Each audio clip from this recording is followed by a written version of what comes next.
Hello बच्चों। तो बेटे अब हम कंपनी अकाउंट्स का सेकंड चैप्टर स्टार्ट करने जा रहे हैं। इसमें हम सीखेंगे कि प्रेफरेंस शेयर्स को जब रिडीम किया जाता है तो उस दौरान कौन कौन सी जनरल एंट्री हमने करनी होती है। तो सबसे पहले इसका जो थ्योरी पोर्शन है उस पर हमने बात करनी है और फिर उसके बाद हम जनरल एंट्री करने वाले पोर्शन पे आएंगे।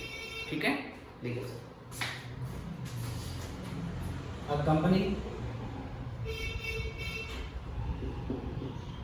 if authorized by its article of association, अगर एक कंपनी के आर्टिकल ऑफ एसोसिएशन उसको अलाउ करते हैं, उसको ऑथराइज करते हैं, कैन इशू प्रेफरेंस शेयर्स, वो कंपनी प्रेफरेंस शेयर इशू कर सकती है which are liable for redemption,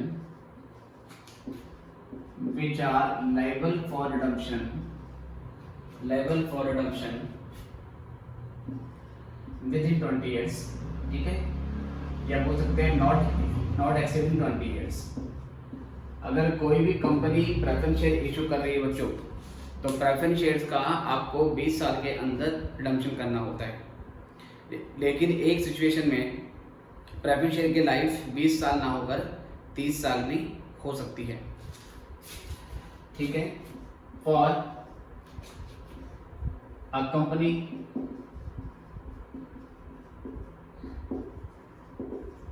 which deals in setting up of infrastructure project, जो इंफ्रास्ट्रक्चर प्रोजेक्ट को सेटअप करने में डील करती है, should redeem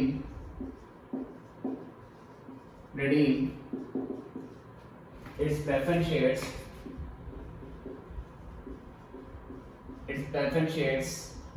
within 30 years। और एक ऐसी कंपनी बेटा जो इंफ्रास्ट्रक्चर प्रोजेक्ट का काम करती है उसको अपने प्रेफरेंस शेयर्स 30 इयर्स में रिडीम करने पड़ते हैं। मतलब हर केस में प्रेफरेंस शेयर्स को 20 साल के अंदर रिडीम करना है। बस इंफ्रास्ट्रक्चर कंपनी के केस में आपको 30 साल में प्रेफरेंस शेयर्स को रिडीम करने पड़ेंगे। इसमें एक कंडीशन और है कि अगर आप 30 इयर्स में प्रेफरेंस शेयर्स को रिडीम कर रहे हो तो जैसे ही आप 21st ईयर में पहुँचोगे तो 21st ईयर में आपको टोटल प्रेफरेंस शेयर्स का 1/10 मिनिमम हर साल रिडीम करना पड़ेगा। फॉर एग्जांपल अगर आपने 10,000 प्रेफरेंस शेयर इशू करे हैं तो 10,000 का अगर मैं 1/10 निकाल देता हूँ तो 1000 शेयर्स आपको 21वें साल में रिडीम करने पड़ेंगे। ऐसी 22nd ईयर में फिर से आपको 1000 शेयर्स रिडीम करने पड़ेंगे, ताकि ये करते करते टोटल 30 ईयर में आपके सारे प्रेफरेंस शेयर रिडीम हो जाए। ठीक है, तो बेटा सबसे पहले हमें ये पता होना चाहिए कि जब हम प्रेफरेंस शेयर्स को रिडीम कर रहे हैं तो इसका मतलब क्या होता है। प्रेफरेंस शेयर्स को रिडीम करने का मतलब होता है प्रेफरेंस शेयर होल्डर को उनका पैसा वापस लौटाना।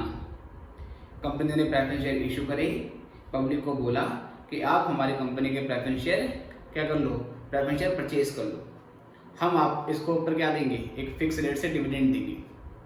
ठीक है, लेकिन एक समय के बाद एक टाइम ऐसा आएगा जब आपके प्रेफरेंस शेयर्स की अमाउंट पूरी की पूरी आपको वापस कर दी जाएगी। तो जब प्रेफरेंस शेयर होल्डर को उनकी अमाउंट हम लौटा देते हैं तो इसका मतलब होता है कि प्रेफरेंस शेयर्स रिडीम हो गए। ऑलराइट, ठीक है सर, यहाँ से बात करते हैं redemption of preference shares. Redemption of preference shares means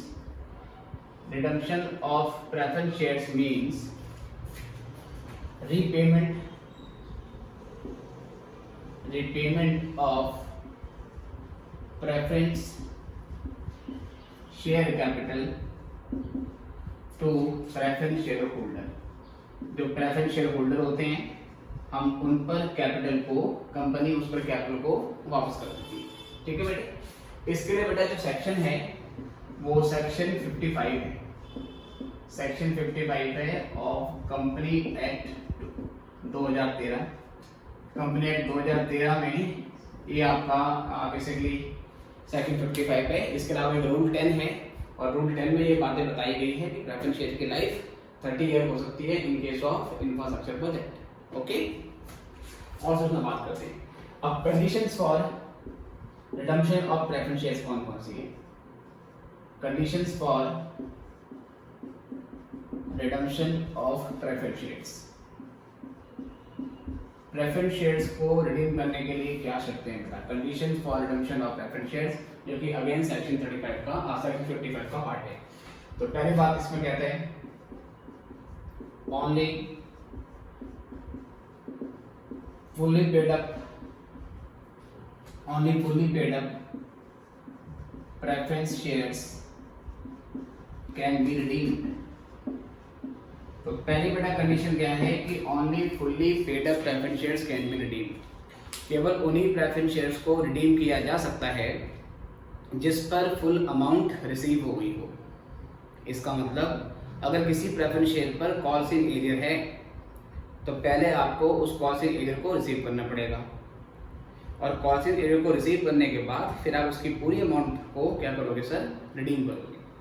जैसे अगर 100 रुपये का प्रेफरेंस शेयर है और इसमें किसी प्रेफरेंस शेयर होल्डर की 10 रुपये की फाइनल कॉल पेंडिंग है, रिसीव नहीं हुई है, तो कंपनी उसको बोलेगी भाई हम प्रेफरेंस शेयर्स को रिडीम करने जा रहे हैं, आपको आपके 100 रुपये वापस मिलने वाले हैं, लेकिन 10 रुपये की आपकी जो कॉल बची हुई है पहले वो हमें पे कर दो। जब 10 रुपये की कॉल कंपनी रिसीव कर लेगी तब पूरा 100 रुपये उसको वापस कर दिया जाएगा। तो जब तक शेयर्स फुल्ली पेड अप नहीं होते तब तक हम प्रेफरेंस शेयर्स को रिडीम नहीं कर सकते। तो जिन पर कॉल सील एरियर है या तो उन पर कॉल रिसीव करनी पड़ेगी, या अगर कॉल फिर भी रिसीव नहीं होती है तो उन शेयर्स को फॉरफिट करना पड़ेगा। और जब उन शेयर को फॉरफिट कर देंगे फिर तो सर उसको रिडीम करने का मतलब बनता ही नहीं, राइट। अगर कंपनी ने अभी फाइनल कॉल नहीं करी है, फाइनल कॉल अगर अभी नहीं करी है और उस क्योंकि टाइम पीरियड बहुत लंबा है, 20 साल हम कह रहे हैं, तो 20 साल तक वो फाइनल कॉल ड्यू नहीं करेगी, नॉर्मली ऐसा पॉसिबल होता नहीं। फिर भी चलो प्रैक्टिकल क्वेश्चन के पॉइंट ऑफ व्यू से बोल सकते हैं, अगर ऐसा है कि कंपनी ने अभी फाइनल कॉल ही नहीं मांगी है तो पहले कंपनी फाइनल कॉल ड्यू करेगी, उसको रिसीव करेगी और फिर उसके बाद ही वो प्रेफरेंस शेयर्स को रिडीम करने के बारे में सोच सकती है। तो पहले क्या करना पड़ेगा, आपको ध्यान रखना पड़ेगा उसी प्रेफरेंस शेयर्स को रिडीम करेंगे जो कि क्या है सर, फुली पेड अप है। ठीक है सर, ओके सर। सेकंड क्या है, preference shares can be redeemed, preference shares can be redeemed out of profits which would otherwise be available for distribution as dividend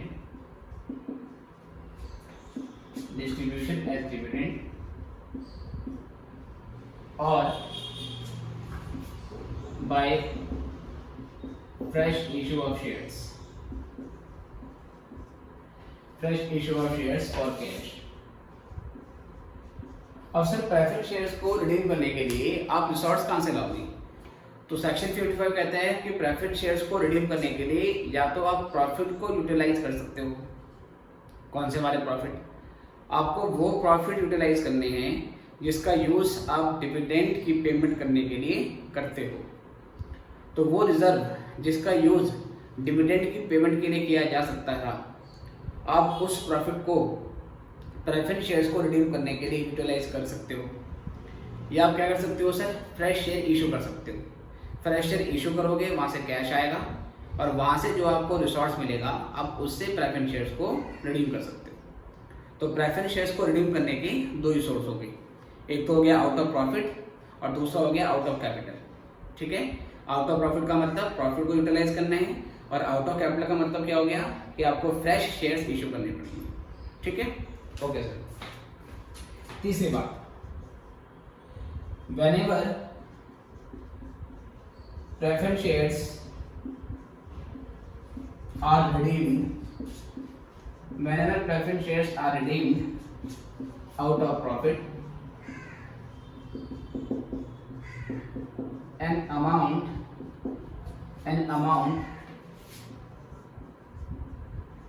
equivalent to nominal value of preference shares redeemed is transferred to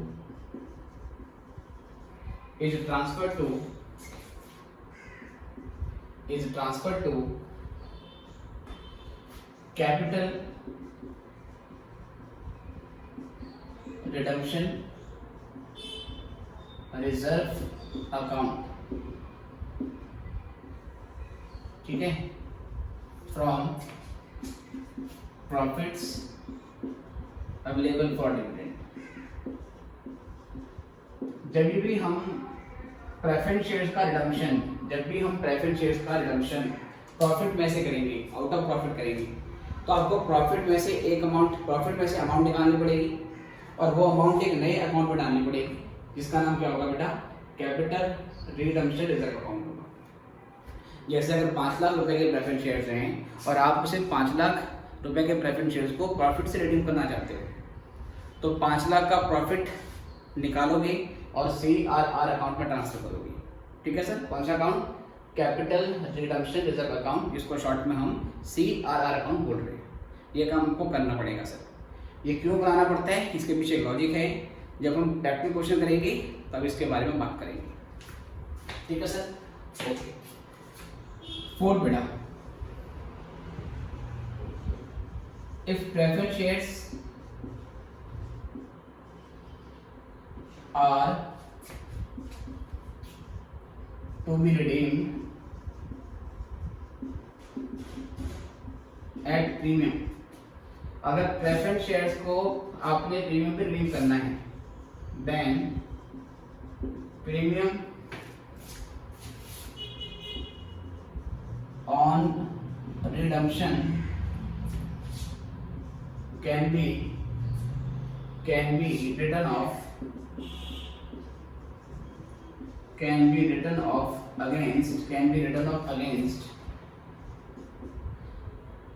against profits, ठीक है।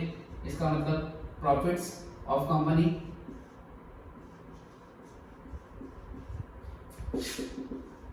एक company is required to comply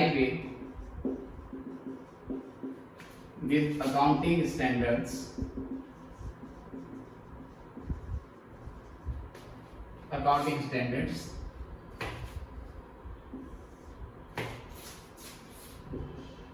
as stated by section 133।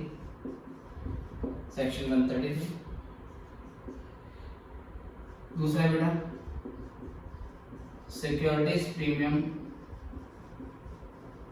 Reserves और profits of company in other case.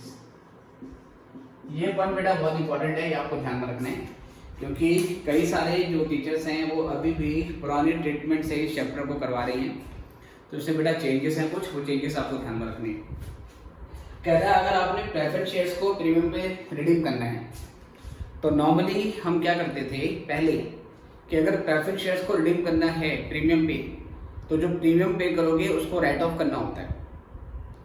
उसको हम क्या करते थे, या तो सिक्योरिटी प्रीमियम के बैलेंस में से राइट ऑफ करते थे, या उसके बाद जो प्रॉफिट अवेलेबल होता था उस प्रॉफिट के अगेंस्ट राइट ऑफ करते थे। लेकिन ये ट्रीटमेंट पुराना हो गया है। कंपनी एक्ट 2013 क्या बोलता है, जिसका सेक्शन 55 है, वो क्या बोलता है कि अगर आपने प्रेफरेंस शेयर्स को प्रीमियम पे रिडीम करना है तो आपको 2 सिचुएशन देखनी पड़ेगी। पहली कंडीशन, क्या इस कंपनी को अकाउंटिंग स्टैंडर्ड फॉलो करने हैं, अगर हाँ तो ये प्रेफरेंस शेयर्स पे जो प्रीमियम पे कर रही है, प्रेफरेंस शेयर्स को रिडीम करते वक्त जो प्रीमियम पे कर रही है, उसको सिर्फ out of profit he right of कर सकती है। वो सिक्योरिटी प्रीमियम बैलेंस का यूज नहीं कर सकती प्रेफरेंस शेयर्स को रिडीम करने के लिए। लेकिन अगर इस कंपनी को अकाउंटिंग स्टैंडर्ड फॉलो करने की जरूरत नहीं है, तो वो प्रीमियम ऑन रिडम्पशन को राइट ऑफ करने के लिए या तो सिक्योरिटी प्रीमियम का यूज करेगी या सर जो प्रॉफिट अवेलेबल है उसको भी यूज कर सकती है।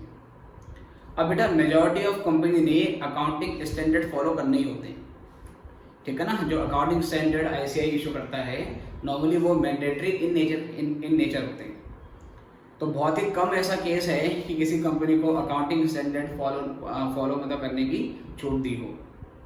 ऑल द कुछ कंपनी हैं, कुछ क्लास ऑफ बेटा कंपनी है, अभी उसके बारे में मैं मतलब डिटेल में अभी हमारे वो कोर्स का ही पार्ट नहीं है, सिलेबस का पार्ट नहीं है, तो उसके बारे में हम डिस्कस नहीं करेंगे। लेकिन अगर कोई कंपनी है जिसको अकाउंटिंग स्टैंडर्ड फॉलो करने की जरूरत नहीं है, तो वो अपने प्रेफरेंस शेयर्स को रिडीम करते वक्त दिए जाने वाले प्रीमियम को या तो सिक्योरिटी प्रीमियम से राइट ऑफ करेगी या जो प्रॉफिट अवेलेबल है उसमें से राइट ऑफ करेगी।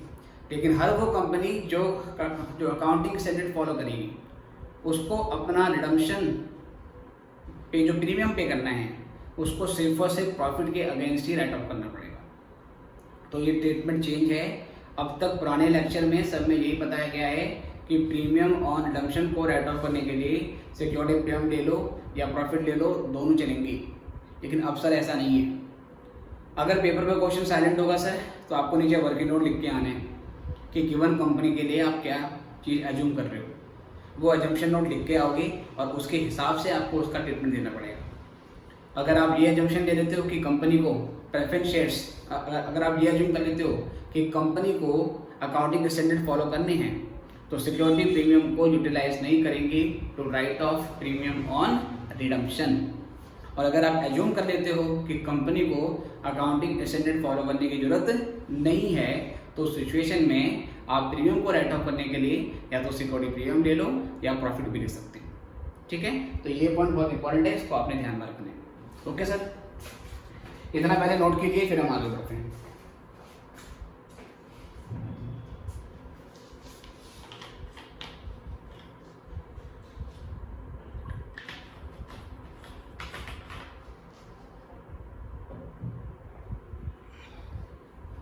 चलिए आई गेस आपने कर लिया है। आप किसी भी टाइम इस वीडियो को पॉज करके इसको नोट कर सकते हैं।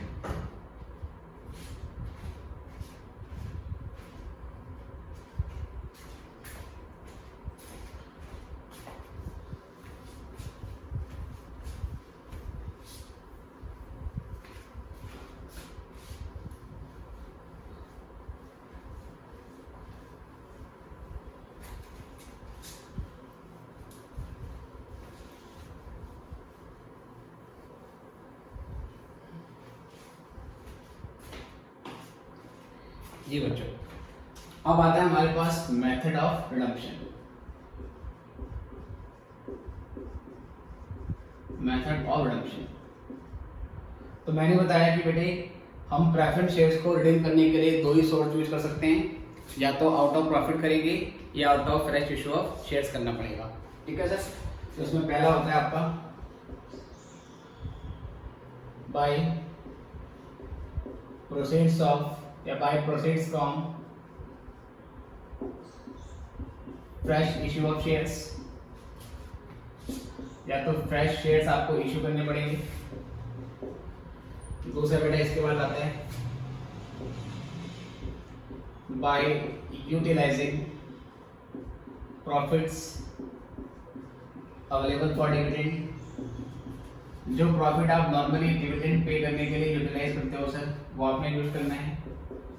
और तीसरा बेटा आपका यहाँ पर होगा कॉम्बिनेशन ऑफ इन, आप इनका कॉम्बिनेशन भी बना सकते हो।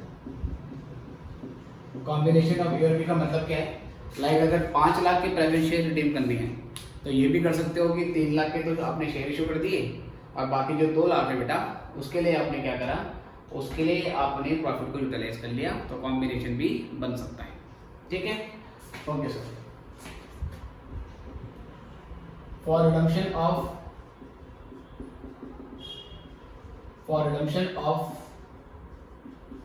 प्रेफरेंस शेयर्स इक्विटी और preference shares can be issue. और सर प्रेफरेंस शेयर्स को रिडीम करने के लिए या तो आप इक्विटी शेयर इशू करोगे या प्रेफरेंस शेयर इशू करोगे। फर्स्ट प्रेफरेंस आपने इक्विटी शेयर को देनी है, क्योंकि अगर आप प्रेफरेंस शेयर्स के बदले प्रेफरेंस शेयर्स ही इशू कर दोगे तो कई बार ऐसे क्या होता है कि जो प्रेफरेंस शेयर्स हैं वो नॉन रिडीमेबल बन जाते हैं। लाइक पुरानी प्रेफरेंस शेयर कैपिटल को नई प्रेफरेंस शेयर कैपिटल से क्या कर लिया, रिप्लेस कर लिया, फिर उनके बदले बाद में दोबारा से प्रेफरेंस शेयर इशू कर दी, तो साइकिल चलता रहेगा ना। तो केवल क्या होगा, एक प्रेफरेंस शेयर्स को दूसरी प्रेफरेंस शेयर कैपिटल रिप्लेस कर लेगी। तो उसको अवॉइड करने के लिए मैक्सिमम केस में अगर आपको प्रेफरेंस शेयर रिडीम करना है तो बिजनेस की पोजीशन को अल्टर करने के लिए आपको प्रेफरेंस शेयर्स को रिडीम करने के लिए इक्विटी शेयर इशू करनी है। लेकिन जहां पर कंपनी प्रेफरेंस शेयर्स को रिडीम करने की जो प्रेफरेंस शेयर्स को रिडीम करने की बेसिकली मतलब जो हालत है उसमें ही नहीं है, कंपनी के पास प्रेफरेंस शेयर्स को रिडीम करने के लिए सफिशिएंट रिसोर्स ही नहीं है, उसके पास प्रॉफिट भी नहीं है, उसके पास कैश भी नहीं है, और इक्विटी को अभी मार्केट में इशू करना पॉसिबल नहीं है। मार्केट में अगर वो नई इक्विटी को इशू करती है तो वो भी उसके लिए मुश्किल है। तो उसके लिए कंपनी एक्ट कहता है कि उस सिचुएशन में उसे 3/4 3/4 प्रेफरेंस शेयर होल्डर को 3/4 प्रेफरेंस शेयर होल्डर का अप्रूवल लेना पड़ेगा, और अप्रूवल अगर उनसे मिल जाएगा तो फिर वो उनकी पुरानी प्रेफरेंस शेयर कैपिटल को रिडीम करने के लिए उन्हें नए प्रेफरेंस शेयर इशू कर सकती है। तो उस सिचुएशन में हम प्रेफरेंस शेयर्स के बदले प्रेफरेंस शेयर्स इशू कर सकते हैं। बट मेजॉरिटी क्वेश्चन हम जो करेंगे उसमें हर बार ऐसे ही होगा कि प्रेफरेंस शेयर कैपिटल को रिडीम करने के लिए हम इक्विटी शेयर को ही इशू करेंगे। Right sir, for consumption of preference shares equity और preference shares can be issued. ध्यान रखना है आपको कि या तो इक्विटी इशू करेंगे या प्रेफरेंस इशू करेंगे, लेकिन मैंने बताया आपको मेजॉरिटी केसेस में इक्विटी को ही इशू करना है। Right sir, okay. उसके बाद if preference shares are redeemed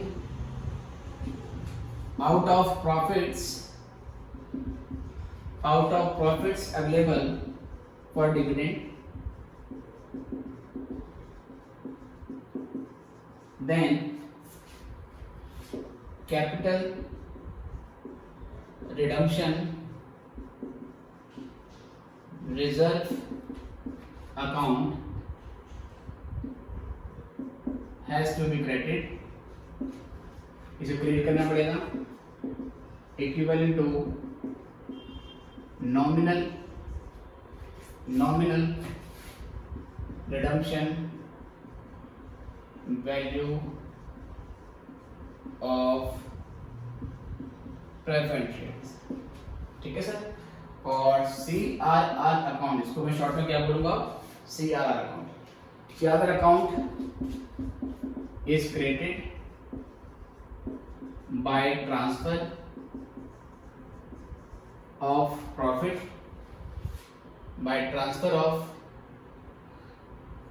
profits. ठीक है, CRR account created by transfer of profit. कौन से वाले प्रॉफिट्स है, जिसको हम डिविडेंड पे करने के लिए यूटिलाइज करते हैं। सच एज कौन से होते हैं बेटे, सच एज में होता है आपका balance in statement of profit and loss में पड़ा हुआ बैलेंस। इसको सिंपल सर हम सरप्लस के नाम से जानते हैं, और सरप्लस, जनरल रिजर्व, ये सारे वो प्रॉफिट हैं जिसको हम डिविडेंड पे करने के लिए यूटिलाइज करते हैं। उसके अलावा सर डिविडेंड इक्वलाइजेशन रिजर्व, अगर ये वो रिजर्व है तो डिविडेंड पे करने के लिए यूज किया जाता है। ठीक है सर। इसके अलावा बेटा unclaimed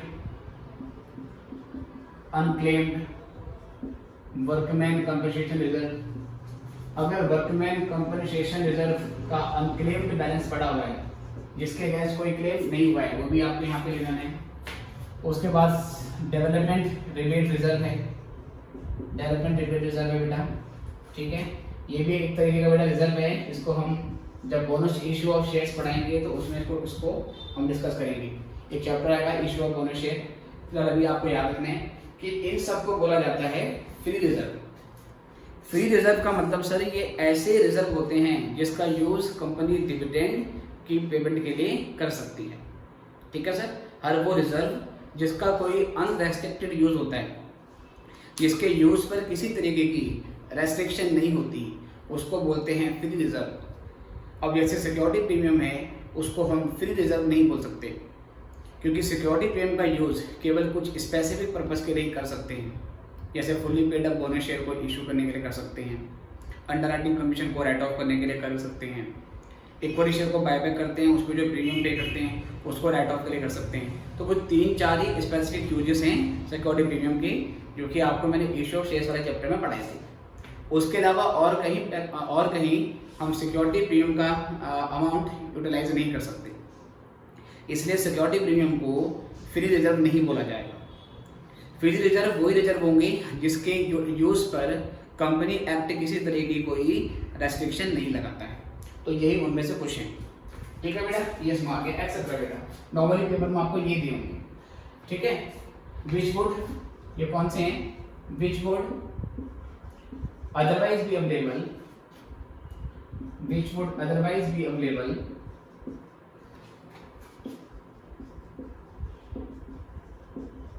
for payment of dividend.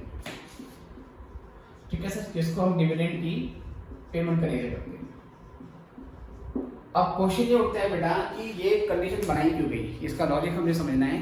Although बस हमें अकाउंटिंग ट्रीटमेंट करनी है, और लॉजिक वैसे तो हमारे अकाउंटिंग पेपर के लिए जरूरी नहीं है, पर फिर भी कई बार क्वेश्चन आ जाता है मन में कि ये नियम बनाया क्यों गया। देखो बेटे, आपको ये पता है कि नॉर्मली जब हम कंपनी को रिडीम करते हैं तो जो अमाउंट अवेलेबल होती है उसको हम एक स्पेसिफिक ऑर्डर में ही यूटिलाइज करते हैं पेमेंट करने के लिए। फॉर एग्जांपल, पहले आप डिबेंचर होल्डर के पैसे दोगे, डिबेंचर होल्डर के पैसे देने के बाद प्रेफरेंस शेयर के पैसे देते हैं, और प्रेफरेंस शेयर के पैसे देने के बाद आप इक्विटी की पेमेंट कर देते हो। इसका मतलब ये हुआ कि इक्विटी की पेमेंट सबसे लास्ट में होती है।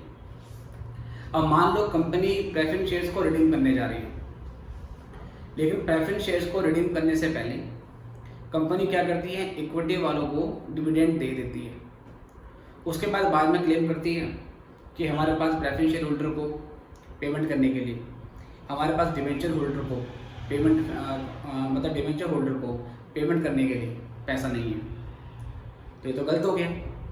तो डिबेंचर होल्डर्स और प्रेफरेंस शेयर होल्डर के इंटरेस्ट को बेसिकली क्या करने के लिए, प्रोटेक्ट करने के लिए, उनको सेफगार्ड करने के लिए ये नियम बनाया गया है कि जब भी आप प्रेफरेंस शेयर्स को रिडीम करोगे, प्रेफरेंस शेयर को रिडीम करते वक्त आप डिबेंचर होल्डर के इंटरेस्ट का भी ध्यान रखोगे। आपको ये ध्यान रखना है कि प्रेफरेंस शेयर्स को रिडीम करने की वजह से डिबेंचर्स होल्डर्स के लिए जो असेट्स हैं, जो उनको रिडीम करने के लिए यूटिलाइज की जाती, उसकी अवेलेबिलिटी कम नहीं होनी चाहिए। ठीक है, इसलिए ये रूल बनाया गया है कि जब भी प्रेफरेंस शेयर्स को आप रिडीम करोगे तो प्रेफरेंस शेयर को इस तरीके से रिडीम करना है कि डिबेंचर होल्डर पे उसका नेगेटिव इम्पैक्ट नहीं पड़ना चाहिए। ठीक है सर, तो कैसे करेंगे सर? अब एक लॉजिक है, ये लॉजिक आपको मैं बताने की यहाँ बेटा मैं करता हूँ कोशिश। Logic behind CRR, logic behind CRR. Suppose मान लो एक कंपनी के पास जो टोटल असेट्स हैं वो 5 लाख रुपए के अवेलेबल है, इसमें बेटा कैश इंक्लूड होगा, इंक्लूडिंग कैश। इसमें से मान लीजिए बेटा कंपनी के पास जो फ्री रिजर्व पड़ा हुआ है, फ्री रिजर्व वो रिजर्व है, वो प्रॉफिट है जिसको कंपनी डिविडेंड पे करने के लिए यूटिलाइज कर सकती है। तो ये बेटा 1 लाख का पड़ा हुआ है, तो 5 लाख की असेट्स में से 1 लाख तो इक्विटी होल्डर को डिविडेंड पे करने के लिए यूटिलाइज किया जाएगा। ठीक है बेटा, तो अल्टीमेटली जो 4 लाख बचा, ये 4 लाख हमारे पास अवेलेबल रहेगा for lenders, available for lenders. ये डिवेंचर होल्डर्स, क्रेडिटर्स बेटा उनके लिए हो गया। अब मान लो कंपनी क्या करती है सर, कंपनी क्या करती है sir, after redemption of preference shares, redemption of preference shares of ₹50,000, मान लो कंपनी 50,000 के प्रेफरेंस शेयर्स को रिडीम करना चाहती है। तो सर 2 केस बनाते हैं।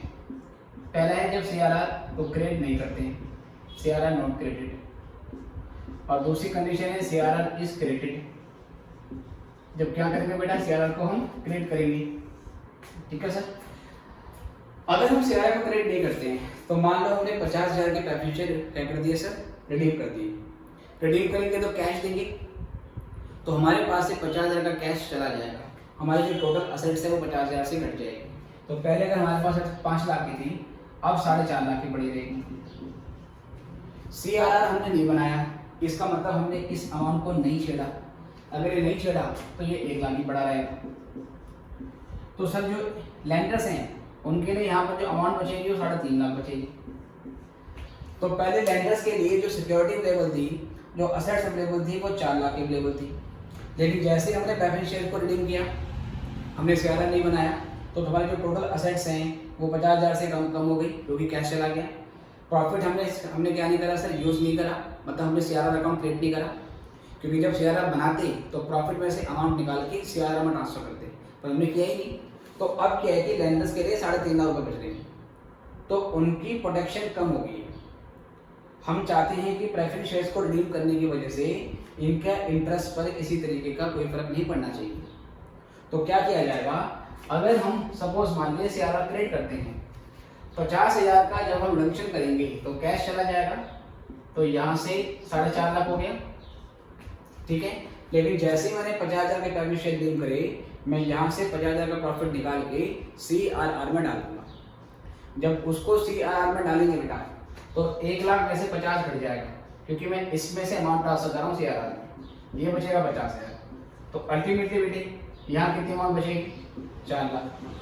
तो लैंडर्स की पोजीशन रीस्टोर हो गई। रिडम्पशन करने से पहले भी उनके पास 4 लाख की सिक्योरिटी अवेलेबल थी, और रिडम्पशन करने के बाद भी 4 लाख की सिक्योरिटी अवेलेबल है। इसलिए लैंडर्स मतलब कि डिवेंचर्स होल्डर्स मेनली, उनके इंटरेस्ट को कोई नुकसान ना पहुंचे, इसके लिए ये CRR अकाउंट बनाया गया है। ठीक है सर। अब बेटा जो ये इसमें एक चीज और आती है, बच्चे काउंटर क्वेश्चन करते हैं सर, लेकिन इसमें एक दिक्कत आ गई, क्या कि इक्विटी होल्डर का जो इंटरेस्ट है वो हार्म हो गया। मैंने कहा कैसे सर, देखो पहले इक्विटी होल्डर को 1 लाख की अमाउंट एज ए डिविडेंड मिल सकती थी, लेकिन CRR बनाने से केवल 50,000 रुपये का ही उन्हें डिविडेंड दिया जा सकेगा। तो ऐसे तो इक्विटी वाले को नुकसान हो गया। मगर अगर नुकसान होता है भी कोई दिक्कत नहीं है, क्योंकि इक्विटी वालों पे रिस्क सबसे ज़्यादा होता है, क्योंकि वो कंपनी के ऑनर्स हैं, उनको पेमेंट सबसे लास्ट में मिलेगी। लेकिन अगर हम देखा जाए तो अल्टीमेटली उनका नुकसान होता भी नहीं है। वो ऐसे होता है क्योंकि जो हमने CRR अकाउंट बनाया उसका यूज अल्टीमेटली कंपनी बाद में बोनस शेयर करने के लिए करती है। CRR अकाउंट के बैलेंस का यूज कंपनी बाद में बोनस शेयर इशू करने के लिए करती है। तो जो 50,000 का डिविडेंड कम होगा, कंपनी बाद में उतनी ही वैल्यू के बोनस शेयर इशू कर देती है। तो अल्टीमेटली इक्विटी को 50,000 का डिविडेंड कैश में ना मिलके 50,000 के शेयर्स मिल जाएंगे फ्री में, जिसको वो मार्केट में बेच के अपनी कैश अमाउंट को रिकवर कर सकते हैं। इसलिए ये प्रोविजन यहाँ पर डाला गया है। ओके, इसको नोट कर लीजिए, और फिर मैं इसके बाद इसमें लेन देन एंट्री कैसे होगी और CRR अकाउंट अगर हम दोनों का कॉम्बिनेशन यूज करेंगे तो कैसे बनाएंगे वो मैं नोट करो पहले।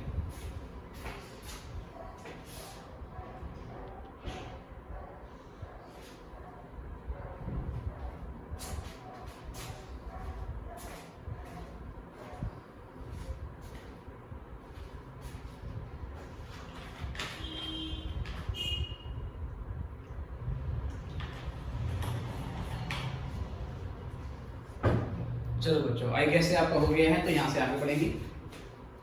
पहले इसमें इंक फिल कर लेते हैं। आप नोट करो आराम से इसको।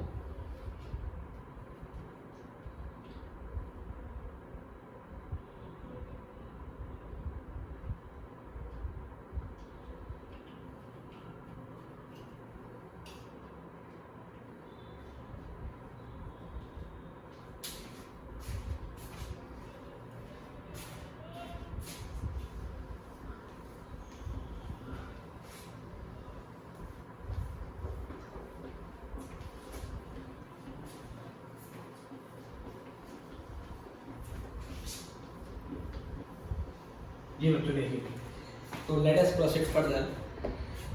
अब यहाँ से होता है sir creation of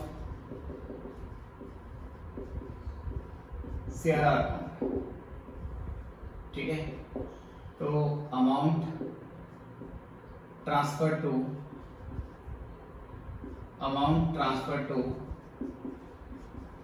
CRR account, ठीक है। कितनी अमाउंट ट्रांसफर होगी बेटे? तो nominal redemption value of preference shares, कितने प्रेफरेंस शेयर्स आप रिडीम कर रहे हो उसकी नॉमिनल वैल्यू क्या है।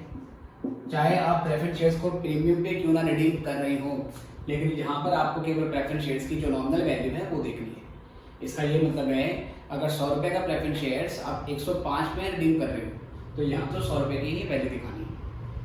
उसको जो sir nominal value of fresh share issue, जो फ्रेश शेयर आपने इशू करे हैं उसकी नॉमिनल वैल्यू को आपने यहाँ पे लेना है।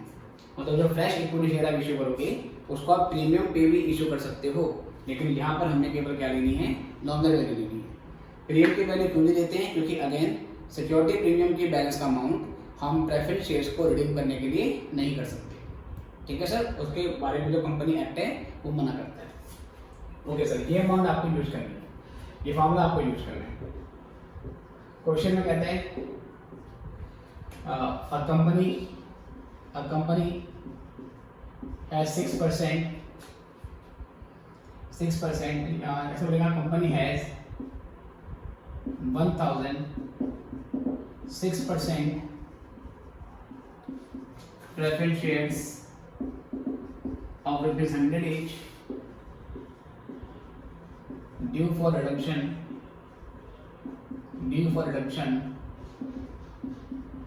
at a premium of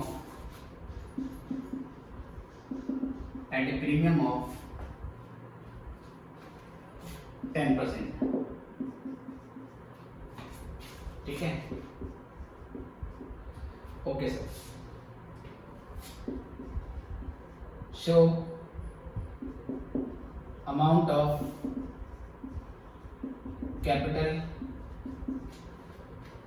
redemption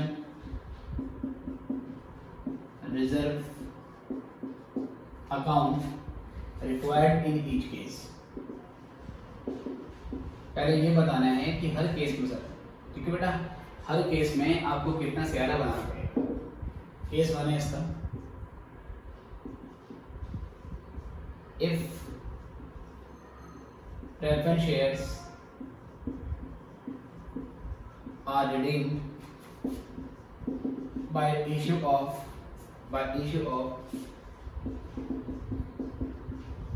10,000 equity shares of ₹10 each।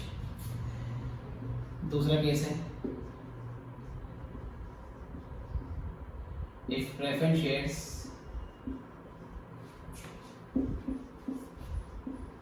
are redeemed by issue of 6,000 but यहाँ तो रुपीज नहीं देखे, ये नंबर है 10,000 equity share ₹10 each, issue of 6,000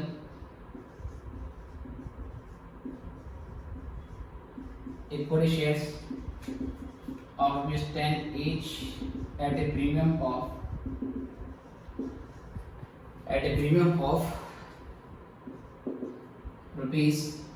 ₹5 per share। तीसरा है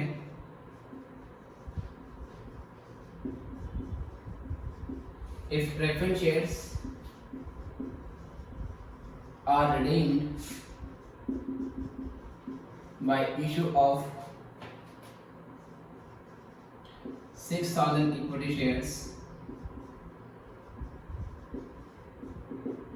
of ₹10 each,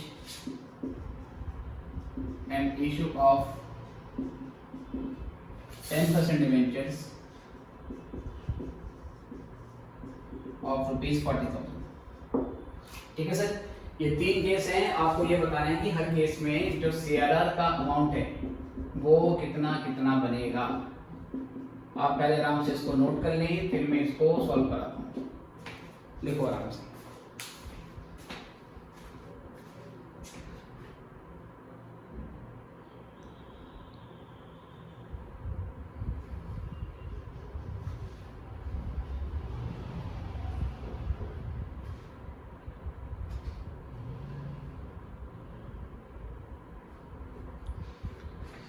ठीक है बच्चों, तो फॉर्मूला आपको ये यूज करना है। आपको ये देखना है जो प्रेफरेंस शेयर रिडीम कर रहे हैं उसकी नॉमिनल वैल्यू कितनी है, राइट सर। और हम जो फ्रेश शेयर इशू कर रहे हैं उसकी नॉमिनल वैल्यू कितनी है बेटा, उसके डिफरेंस से आपको पता चलेगा कि शेयर वाला अकाउंट कितने से बनेगा। ठीक है, तो पहले केस में सारे निकालेंगे। सिंपल लिखता हूँ यहाँ पर, अमाउंट ट्रांसफर टू सीआरआर। शेयरदार में अमाउंट ट्रांसफर करेंगे, कहाँ से करेंगे बेटा, प्रॉफिट में से करेंगे। तो पहले आपको तो चाहिए nominal value of preference shares to be redeem. तो 1000 प्रेफरेंस शेयर्स है बेटे, 100 ईच इसकी फेस वैल्यू है, जिसको 10% के प्रीमियम पे 10% के प्रीमियम पे इसको रिडीम किया जाएगा। इसका मतलब 100 रुपये के प्रेफरेंस शेयर के बदले आप 110 पे करोगे, राइट। लेकिन मैंने क्या बताया, यहाँ पर हम नॉमिनल वैल्यू लेते हैं। नॉमिनल वैल्यू का मतलब केवल फेस वैल्यू लेते हैं। तो 1000 हमारे पास क्या है बेटा, 1000 हमारे पास प्रेफरेंस शेयर्स हैं जिसकी 100 रुपये नॉमिनल वैल्यू है, फेस वैल्यू है। तो 1000 इंटू 100, ठीक है सर, ये 1 लाख रुपए। ये तो होगी nominal redemption value of preference shares, जो प्रेफरेंस शेयर रिडीम कर रहे हैं उसकी नॉमिनल वैल्यू। माइनस कर देंगे जो फ्रेश एक शेयर इशू कर रहे हैं उसकी नॉमिनल वैल्यू। तो केस 1 में देखो, केस 1 में कहता है कि प्रेफरेंस शेयर को रिडीम करने के लिए हम 10,000 इक्विटी शेयर इशू करेंगे 10 ईच के। तो 10,000 इशू होंगे और 10 रुपये इसकी फेस वैल्यू होगी। तो अगर 10,000 इंटू 10 कर देंगे सर, तो ये 1 लाख हो जाएगा ना। तो क्या अमाउंट आएगी, नहीं। इसका मतलब पहले वाले केस में आपको सीआरआर अकाउंट क्रिएट करने की जरूरत नहीं है, क्योंकि सारे के सारे प्रेफरेंस शेयर्स इक्विटी शेयर से ही रिडीम हो जाते हैं। दूसरे वाले केस में बेटा, दूसरे वाले केस में ये अमाउंट तो सेम रहेगा, जो नॉमिनल रिडम्पशन वैल्यू है वो हर केस में सेम रहेगी बेटे, 1 लाख माइनस सर। सेकंड वाले केस में कह रहा है कि हमने प्रेफरेंस शेयर्स को रिडीम करने के लिए 6000 इक्विटी शेयर इशू करने हैं 10 ईच के, और इसको 5 रुपये के प्रीमियम पे इशू किया जाएगा। 10 रुपये का इक्विटी शेयर अगर 5 रुपये की प्रीमियम पे इशू किया जाएगा, मतलब 15 रुपये पे इशू हो रहा है। पर मैंने क्या बताया, nominal value of fresh share issue. आपको फ्रेश शेयर्स की नॉमिनल वैल्यू लेनी है, मतलब प्रीमियम को नहीं देखना है। तो 6000 शेयर्स की हम नॉमिनल वैल्यू मतलब फेस वैल्यू देखेंगे। तो 6000 इंटू 10, 6000 इंटू 10, तो ये हो जाएगा आपका 1 लाख माइनस 60। तो यहाँ पर 40,000 का आपको सीआरआर अकाउंट बनाना पड़ेगा। ठीक है सर। अगला केस देखो सर, ये 1 लाख सेम रहेगा। नेक्स्ट वाले केस में कहता है प्रेफरेंस शेयर्स को रिडीम करने के लिए हम 6000 इक्विटी शेयर इशू कर रहे हैं 10 ईच के, और 10% डिवेंचर इशू कर रहे हैं वर्थ ₹40,000 की। अब क्वेश्चन ये है कि 1 लाख में से 6000 इंटू 10 केवल 60,000 माइनस होगा, या बेटा 40,000 भी माइनस हो जाएगा, मतलब 60-40 टोटल 1 लाख माइनस हो जाएगा। तो शेयर बनाने की जरूरत नहीं होगी। क्या ऐसा होगा, अच्छा ध्यान से देखो, मैंने लिखा है nominal value of fresh share issue. हमें केवल जो शेयर इशू किए गए हैं उसको देखना है। कभी कभार क्या होता है, कंपनी के लिए शेयर इशू करना पॉसिबल नहीं होता है, या शेयर इशू करना सफिशिएंट नहीं होता है। तो कंपनी कैश को अरेंज करने के लिए डिबेंचर भी इशू कर सकती है, या कंपनी कैश को अरेंज करने के लिए अपने कोई असेट भी बेच सकती है। उससे कैश तो अवेलेबल होगा, लेकिन वो अमाउंट सीआरआर की कैलकुलेशन को अफेक्ट नहीं करती है, क्योंकि सेक्शन 55 सिंपली कहता है कि आप प्रेफरेंस शेयर्स को रिडीम करने के लिए या तो प्रॉफिट को यूटिलाइज करोगे या फ्रेश शेयर इशू करोगे। कैश कैसे अरेंज करना है सर, प्रेफरेंस शेयर्स को रिडीम करने के लिए फाइनेंस कहाँ से आएगा, उस पर कोई रोक टोक नहीं है। फाइनेंस आप कहीं पे भी लाओ, पर जो उसका बुक इफेक्ट होगा, जो उसकी जनरल एंट्री का इफेक्ट होगा, वो जनरल एंट्री का इफेक्ट आप 2 तरीके से ही दे सकते हो। या तो आप प्रॉफिट को रिड्यूस करोगे बाय ट्रांसफर टू सीआरआर, या फ्रेश इक्विटी शेयर इशू करोगे। तो यहाँ डिबेंचर इशू किए गए, अच्छी बात है। कंपनी के पास कैश नहीं होगा तो कंपनी ने डिबेंचर इशू कर दिए, लेकिन हम सिर्फ फ्रेश शेयर इशू करें हैं, उसी की नॉमिनल वैल्यू को माइनस करेंगे। तो अगेन इसमें 6000 एक पूरे शेयर की 10 से इंटू करेंगे तो केवल 60,000 भी दिया जाएगा। तो 1 लाख में से 60 माइनस कर देंगे तो यहाँ पर केवल 40,000 की वैल्यू रहेगी। ओके बच्चों, तो आपको यहाँ पर बेटे डिबेंचर्स को लेस नहीं करना है, केवल फ्रेश शेयर को इशू करना है। Is it okay sir? इसको भी नोट कर लो।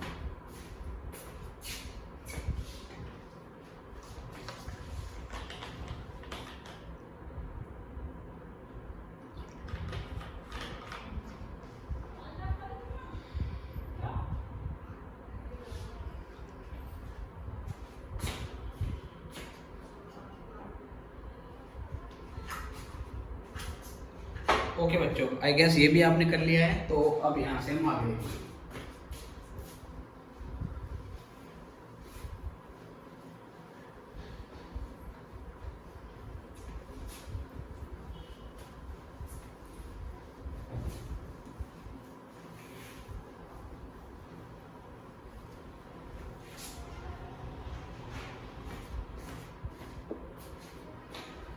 जी बच्चों, तो यहाँ से अगर हम आगे देखें, अब इसकी जनरल एंट्री वाले पार्ट पे आते हैं। तो जनरल एंट्री कैसे कैसे होगी बेटा? ठीक है सर, तो पहले आपको ध्यान रखना है, make sure that preference shares are fully paid. Preference shares are fully paid. पहले आपको चेक करना है कि जो प्रेफरेंस शेयर्स आप रिडीम करने जा रहे हो वो फुली पेड होने चाहिए, उस पर किसी तरीके की कॉल इन एरियर नहीं होनी चाहिए। ठीक है, if there are calls in areas then क्या करोगे sir? Company calls in area को रिसीव करेगी, रिसीव कॉल्स इन एरिया। ठीक है, जिनकी कॉल्स इन एरिया है उन्हें बताएगी कि आपके 10 रुपये पेंडिंग है, जो हमें आपके 100 रुपये वापस करने से रोक रही हैं, तो 10 रुपये दे दो, आपके 100 रुपये वापस कर देगी। तो बंदा कहीं से भी 10 रुपये लेके आएगा, है ना, और फिर क्या करेगा बेटा? 100 रुपये रिसीव कर लेगा।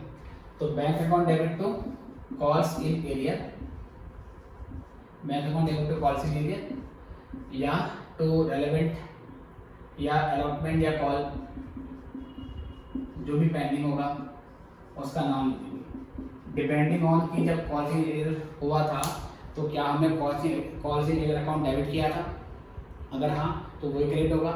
अगर कॉल इन डेबिट नहीं किया था तो अगर वो पैसे बचे हुए थे अलॉटमेंट के तो टू अलॉटमेंट, अगर बचे फाइनल कॉल के तो टू फाइनल कॉल, है ना। क्या करेंगे? इसको रिसीव करेंगे।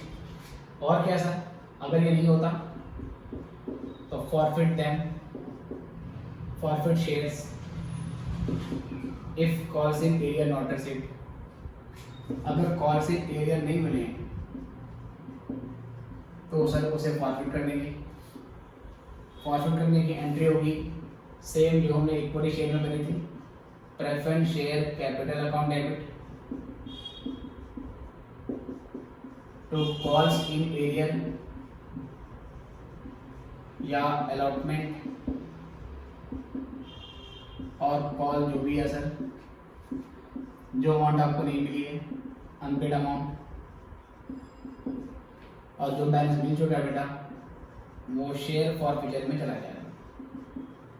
ये दो एंट्री आपको तभी करनी है, मतलब दोनों में से एक होगी, जब क्वेश्चन में कोई अनपेड कॉल होगी और उस अनपेड कॉल का क्या करना है वो क्वेश्चन ने आपको बताया होगा। लाइक अगर 10,000 प्रेफरेंस शेयर्स हैं और 10,000 प्रेफरेंस शेयर में से 500 शेयर्स पर कॉल से नहीं है तो क्वेश्चन बताएगा कि या तो 500 प्रेफरेंस शेयर्स पे कॉल से एरिया रिसीव हो गई है तो ये वाली एंट्री कर दो, या बोलेगा इन 500 शेयर को मैंने फॉरफिट कर दिया तो बेटा फॉरफिट कर दो, उस हिसाब से एंट्री करनी पड़ेगी। कई बार क्वेश्चन साइलेंट होता है, क्वेश्चन बताता ही नहीं कि जो 500 शेयर पे कॉल से एरिया है इसका क्या होगा, ये आपको मिली या आपने इसको फॉरफिट कर लिया। जहाँ क्वेश्चन साइलेंट हो तो आप क्या करोगे, 10,000 में से ये जो 500 शेयर्स हैं इनको छोड़ दोगे, बचे 9,500 शेयर्स। आप 9,500 प्रेफरेंस शेयर्स को रिडीम करने के लिए पूरी जनरल एंट्री बनाओगे। 500 को अभी के लिए छोड़ देंगे, फ्यूचर में उसका क्या होगा वो क्वेश्चन को पता है, वो हमें नहीं पता। ठीक है, हमें क्वेश्चन में जो जानकारी दी होगी हमें उसके हिसाब से एंट्री करनी पड़ेगी। तो इन दोनों में से एक एंट्री तभी होगी जब क्वेश्चन बोलेगा अगर कोई अनपेड कॉल है उसके बारे में कुछ नहीं बोला हुआ है कि उसका क्या क्या गया, तो जस्ट लीव देम, उन 500 शेयर्स को छोड़ दो और बाकी 9500 शेयर्स के लिए हम एंट्री बनाना स्टार्ट करेंगे। ठीक है सर, तो 2 एंट्री तभी होगी जब क्वेश्चन नंबर होगा। मेन बेटा हमारा क्वेश्चन स्टार्ट होगा यहाँ से, मेन सर यहाँ से स्टार्ट है, ये मान के चलो यही हमारी पहली एंट्री है। मेजॉरिटी ऑफ केसेस में हमें यही से एंट्री स्टार्ट करनी है, ये तो बस जिसमें अनपेड कॉल के बारे में बताया होगा तब करना है। सबसे पहले होता है बेटा मेक अरेंजमेंट ऑफ कैश। सबसे पहले आप प्रेफरेंस शेयर्स को रिडीम करने के लिए कैश अरेंज करोगे सर, पहले पैसा होना चाहिए। ठीक है सर, अब कैश कहाँ से आएगा ये तो आपको पता ही होगा, आपने कैश फ्लो स्टेटमेंट का चैप्टर पढ़ा हुआ है कि कंपनी के पास अगर 20 करोड़ का प्रॉफिट पड़ा हुआ है तो 20 करोड़ का बुक प्रॉफिट इस बात की गारंटी नहीं देता कि कंपनी के पास 20 करोड़ का कैश भी होगा, क्योंकि प्रॉफिट जो होता है वो एक्रूअल बेसिस पे निकालते हैं हम, जिसमें हम बेसिकली जो क्रेडिट सेल्स हैं उसको भी रिकॉर्ड कर लेते हैं। तो कई बार होता है हमारे पास प्रॉफिट ज़्यादा पड़ा हुआ है बट कैश नहीं है, इसलिए प्रॉफिट होना कैश होना दोनों डिफरेंट बातें होती हैं। राइट, तो पहले कैश अरेंज करेंगे सर। कैश अरेंज करने के लिए क्वेश्चन में क्या क्या आपको बोल सकता है, पहला बोलेगा आपको सेल असेट्स, कोई असेट्स या इन्वेस्टमेंट को बेचने की बात करेगा, अगर पैसा है तो उसको बेचने की एंट्री बना देंगे। बैंक अकाउंट डेबिट, ये सेल वैल्यू पे एंट्री बनेगी। उसके बाद टू असेट या इन्वेस्टमेंट अकाउंट क्रेडिट, ये बुक वैल्यू की होगी। अब बुक वैल्यू और सेल वैल्यू में डिफरेंस हो सकता है। ठीक है सर, मान लो कि जो 5 लाख की असेट है वो 4 लाख में बेची तो यहाँ पर 1 लाख का लॉस आ जाएगा, या जो 5 लाख की जो असेट होगी, ठीक है सर, उसको हमने 5.5 लाख में बेच दिया तो डिफरेंस यहाँ आएगा। अगर हम बुक वैल्यू कम है सेल वैल्यू ज़्यादा है तो प्रॉफिट रियलाइज होगा, और अगर बुक वैल्यू हमारे पास ज़्यादा है सेल वैल्यू कम है तो लॉस होगा। ठीक है, अगर यहाँ आया बेटा तो ये सीधे चला जाएगा प्रॉफिट एंड लॉस अकाउंट में, प्रॉफिट एंड लॉस अकाउंट। ठीक है सर, ये लॉस ऑन सेल है, लॉस ऑन सेल। अगर डिफरेंस यहाँ है बेटा तो to profit and loss account.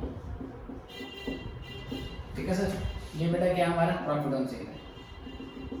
ये अल्टीमेटली हमारा प्रॉफिट या लॉस आएगा, इन दोनों में से एक एंट्री आपको डाल देनी है, डेबिट में आएगा तो लॉस, क्रेडिट में आएगा तो प्रॉफिट। ठीक है, तो पहला होगा असेट्स को बेचने की एंट्री करनी पड़ेगी आपको, या इन्वेस्टमेंट को बेचने की एंट्री करनी पड़ेगी। उसके बाद सर हो सकता है आप डिबेंचर इशू करते हो, इशू डिबेंचर्स, डिबेंचर को इशू करोगे, डिबेंचर को इशू करोगे तो डिबेंचर सर पार पे भी इशू हो सकता है, प्रीमियम पे भी इशू हो सकता है और डिस्काउंट पे भी इशू हो सकता है। ठीक है, अभी केवल हम पार वाले केस की एंट्री बना रहे हैं, डिस्काउंट वाले में क्या एंट्री बनेगी वो जब क्वेश्चन आएगा उसमें हम करेंगे, और जब इशू ऑफ जब डिबेंचर्स का चैप्टर पढ़ेंगे तो वहाँ पूरा डिटेल में बता दिया जाएगा। तो मान लो कि हम डिबेंचर इशू करें तो इसकी क्या एंट्री होगी sir, bank account debit to debenture application. Assume कर रहा हूँ कि सारा पैसा एक ही बारी में आ रहा है सर, तो डिबेंचर एप्लीकेशन अकाउंट ये पहले एंट्री होगी, एप्लीकेशन को रिसीव होने की। दूसरा होगा डिबेंचर एप्लीकेशन को एक्सेप्ट करने की एंट्री, तो debenture application account debit to debenture account. ठीक है, डिबेंचर के आगे उसका रेट भी मेंशन कर देते हैं, like 6% debentures account, 5% debenture account, ये डिबेंचर को इशू करने की एंट्री होगी। और क्या बेटा उसके बाद तो या तो असेट बेचेंगे, उसके बाद या तो डिबेंचर इशू करेंगे, या हम इक्विटी शेयर भी इशू कर सकते हैं, इशू इक्विटी शेयर्स।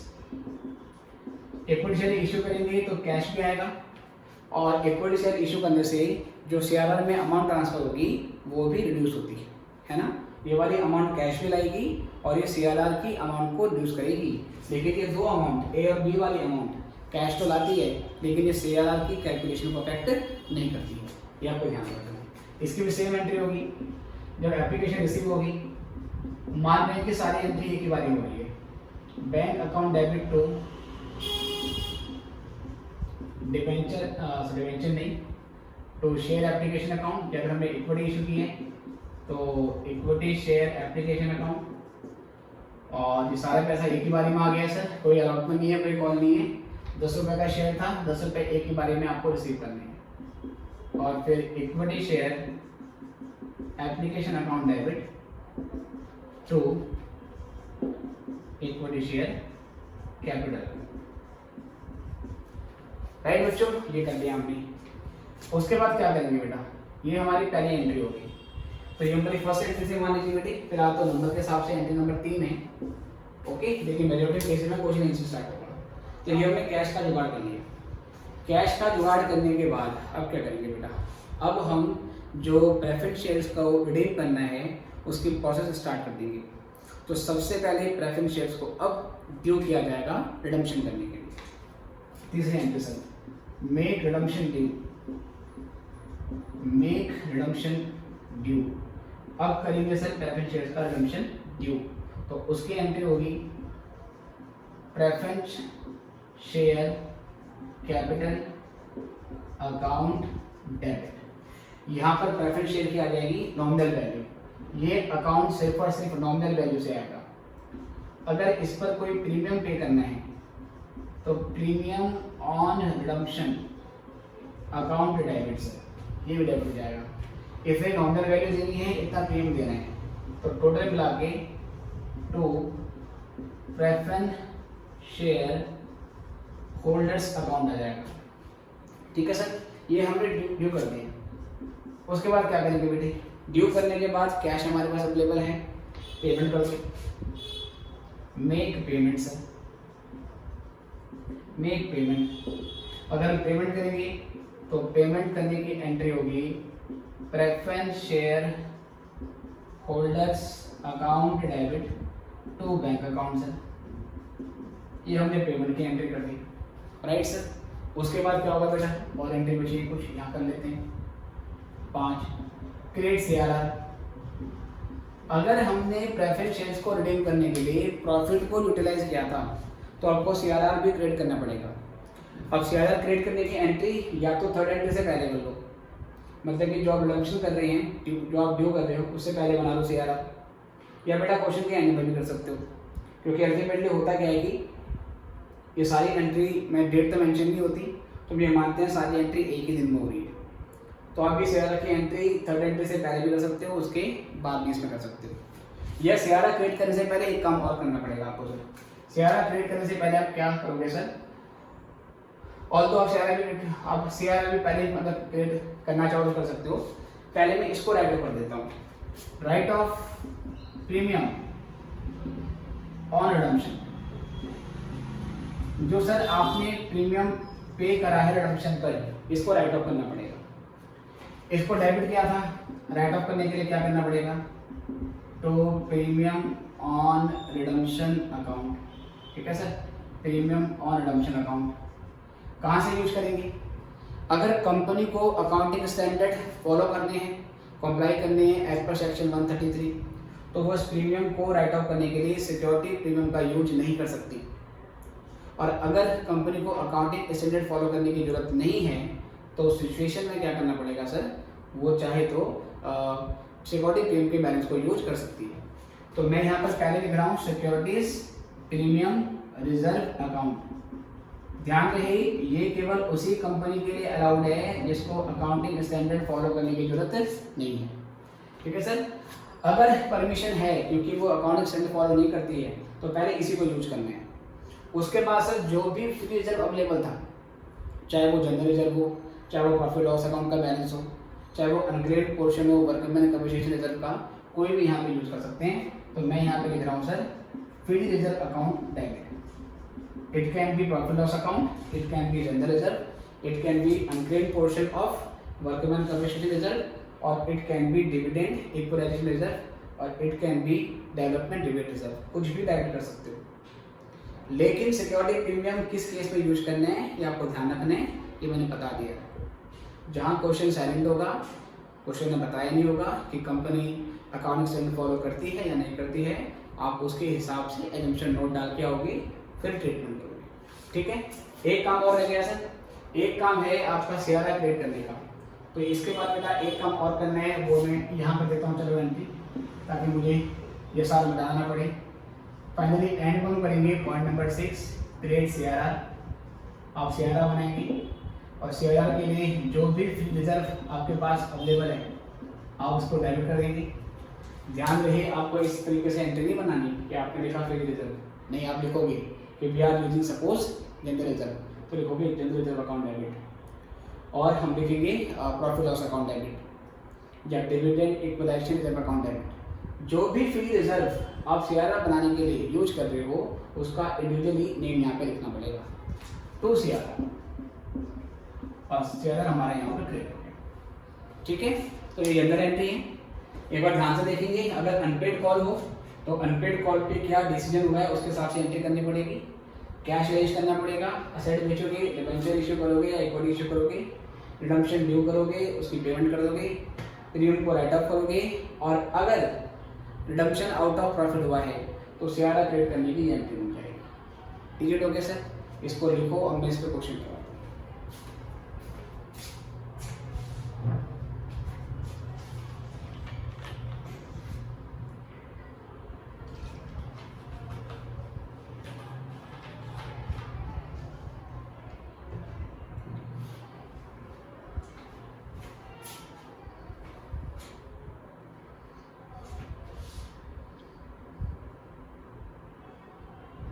चलो बच्चों, आई गेस आपने नोट कर लिया है, या कभी आप वीडियो को पॉज करके इसको नोट कर सकते हैं।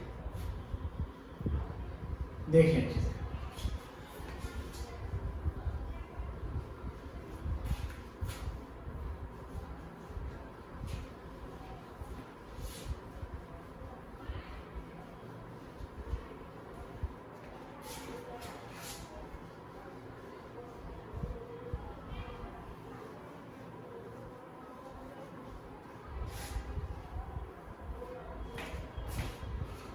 चलिए बच्चों, पहले मैं आपको एक एग्जाम्पल करवाता हूँ, उसके बाद 2-3 क्वेश्चन और मैं आपको कराऊंगा। ठीक है सर, आप क्वेश्चन में दे रखा है एन एक्सट्रैक्ट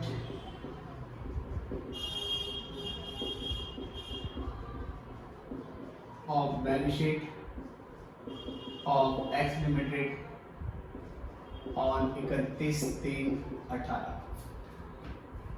ऐसे बोला गया कुछ 10,000 equity shares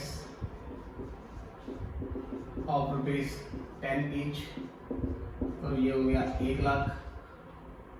ठीक है, उसके बाद 6% preference shares of ₹100 each, तो ये हो गया 50,000। उसके बाद पड़ा हुआ है हमारे पास general reserve,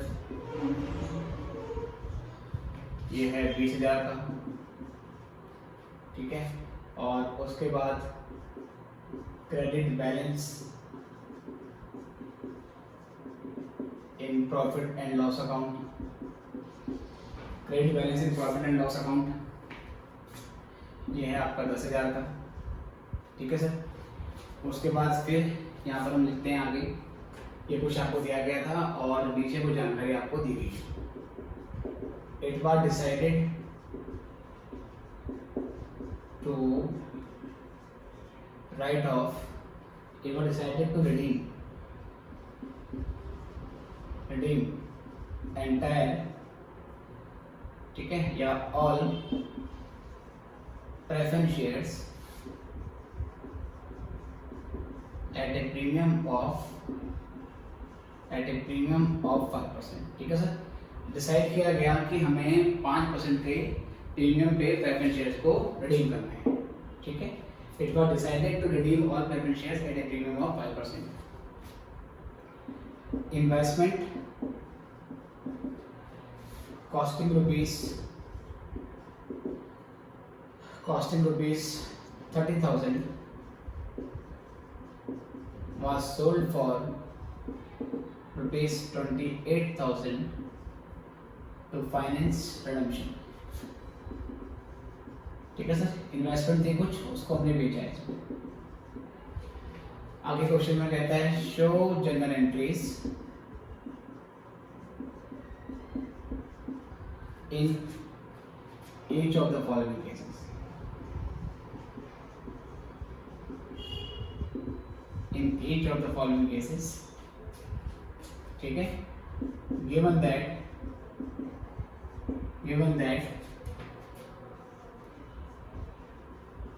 company is required to follow या to comply with accounting standards,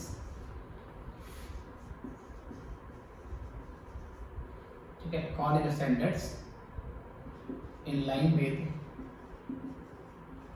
section 133। ठीक है सर, ये आपको बोल दिया कि कंपनी को अकाउंट स्टैंडर्ड फॉलो करनी है। इसका ये मतलब है आप सिक्योरिटी प्रीमियम का बैलेंस क्वेश्चन में अगर दिया होता है या अगर आप शेयर्स को प्रीमियम पे इशू कर रहे हो तो जो भी प्रीमियम आपके पास अवेलेबल है उसको आप यूटिलाइज नहीं कर सकते टू राइट ऑफ प्रीमियम पे on redemption of preference shares. ठीक है बेटे, केस 1 बेटा, case 1, if sufficient number of equity shares are issued, a sufficient number of equity shares are issued without utilizing profits, आपने profit को utilize नहीं करना है। सेकंड सर, इफ 4000 क्या बोल सकते हैं, चलो 20-30 पड़ा हमारे पास, if 3000 equity shares of rupees 10 each issued at par for redemption। तीसरा, if minimum number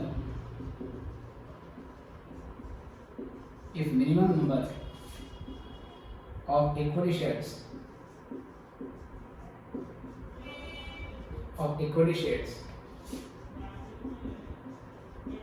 are to be issued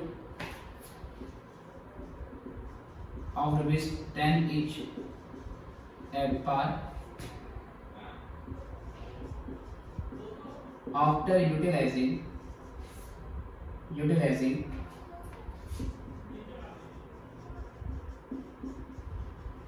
preference shares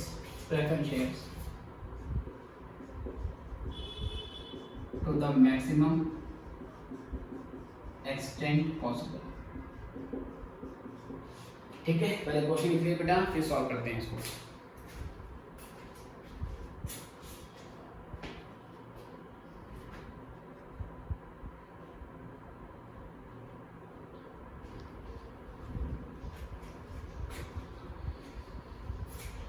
ठीक है, आप कभी भी इस वीडियो को पॉज करके इसको नोट कर सकते हैं।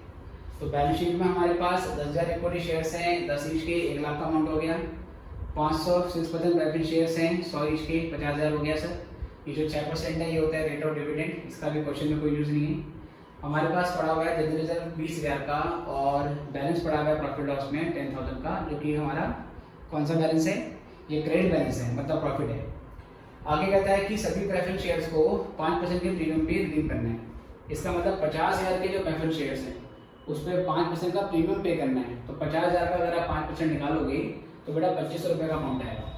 हमने कैश अरेंज करने के लिए 30,000 रुपये की जो इन्वेस्टमेंट थी उसको 28,000 रुपये में बेच दिया है और आपको जनरल एंट्री बनानी है। क्वेश्चन में कह रहा है कि कंपनी को सेक्शन 133 के बेसिस पे सभी अकाउंटिंग स्टैंडर्ड फॉलो करने हैं, ये क्वेश्चन में बोला गया है। ठीक है, तो अब क्या करना है बेटा, हमें तीनों केस में जनरल एंट्री करनी है। जनरल एंट्री करने के लिए पूरा फॉर्मेट लगेगा। ठीक है, in the books of X limited, date particular, उसके बाद फिर LF, amount debit, amount credit, और हर जनरल एंट्री के बाद नरेशन लिखनी है आपको। वो सब आपको खुद करना है, मैं केवल अभी 1 बाय 1 एंट्री बता रहा हूँ। ठीक है, जनरल एंट्री कैसे करेंगे ये आपकी बुक में दे रखा है, बुक में फॉर्मेट दे रखा है, वो आप फॉलो करेंगे। अब बेटा जब मैं यहाँ से इसको सॉल्व करना स्टार्ट करूँ पहले केस 1 को, तो सबसे पहले सर जो मैंने आपको स्टेप लिखवाए थे आपको स्टेप रिकॉल करने पड़ेंगे। स्टेप 1 में मैंने पहले लिखा था कि अगर अनपेड कॉल है तो अनपेड कॉल का क्या हुआ वो आपको देखना पड़ेगा, लाइक कॉल से रिसीव करना पड़ेगा या शेयर फॉरवर्ड करना पड़ेगा। और मैंने ये भी कहा था कि ये बहुत कम क्वेश्चन में होता है, तो इस क्वेश्चन में ऐसा नहीं है। हम सीधे सेकेंड एंट्री देखेंगे। जिसमें क्या था, कैश अरेंज करना था। कैश अरेंज करने के लिए या तो असेट बेचेगा, या डिवेंचर इशू करेगा, या इक्विटी शेयर इशू करेगा। तो पहले इसमें एक असेट बेची जा रही है। क्या कह रहा है क्वेश्चन में, एक इन्वेस्टमेंट है जिसकी कॉस्ट 30,000 की थी, उसको हमने 28,000 में बेच दिया। तो पहले हम एंट्री बनाएंगे बैंक अकाउंट डेबिट। पहले हमने एंट्री बना दी बैंक अकाउंट डेबिट। तो बैंक अकाउंट हमने डेबिट किया सेम वैल्यू से, जो कि 28,000। इसकी कॉस्ट मतलब कि जो बुक वैल्यू है वो क्या है बेटा, 30,000 की है। ठीक है, 2,000 का लॉस हो गया। 30,000 की चीज़ 28 से बेचोगे तो अगेन 2,000 का लॉस आ गया सर। ये जो लॉस है ये हम प्रॉफिट एंड लॉस अकाउंट के बैलेंस में से क्या करेंगे सर, एडजस्ट करेंगे। तो यहाँ लिखोगे प्रॉफिट एंड लॉस अकाउंट, और you can write statement of profit and loss. ठीक है sir, statement of profit loss लिख सकते हो। तो मैं चलो यहाँ पर स्टेटमेंट ऑफ प्रॉफिट लॉस लिख सकता हूँ। ठीक है, स्टेटमेंट ऑफ प्रॉफिट लॉस चला जाएगा। और you can write loss on cell of investment, ऐसे भी लिख सकते हैं। अल्टीमेटली 2,000 रुपये का जो बैलेंस है ये हमारे इस बैलेंस को रिड्यूस कर देगा। 10,000 का प्रॉफिट पड़ा हुआ था हमारे पास क्योंकि क्रेडिट बैलेंस था, उसमें से 2,000 का लॉस हो गया है, तो ये बैलेंस केवल 8,000 का बचेगा। ओके, तो पहले एंट्री होती है कैश अरेंज करने की। उसमें हमने पहला पॉइंट क्या करा बेटा, असेट बेच दी। Narration with over big investment costing ₹30,000 sold for ₹28,000 narration हो गई। दूसरी एंट्री बेटा, दूसरी एंट्री में क्या कहता है, या तो डिवेंचर इशू करेगा या शेयर इशू करेगा। डिवेंचर इशू करने के लिए बोला नहीं है इसमें किसी में। शेयर्स के लिए क्या बोलता है, पहले किसको देखते हैं। If sufficient number of equity shares are issued without utilizing the profits, हमने प्रॉफिट को यूटिलाइज नहीं करना है और sufficient number of equity share issue करने हैं। Sufficient number of equity share issue करने का मतलब क्या है, आपको ये देखना होगा कि आपको जो कैश अरेंज करना है उस कैश को अरेंज करने के लिए आपको कितने इक्विटी शेयर इशू करने हैं। तो आपको क्या करना है बेटा, एक वर्किंग नोट बनाना पड़ेगा। ठीक है, एक वर्किंग नोट आपको यहाँ पर बनाना पड़ेगा।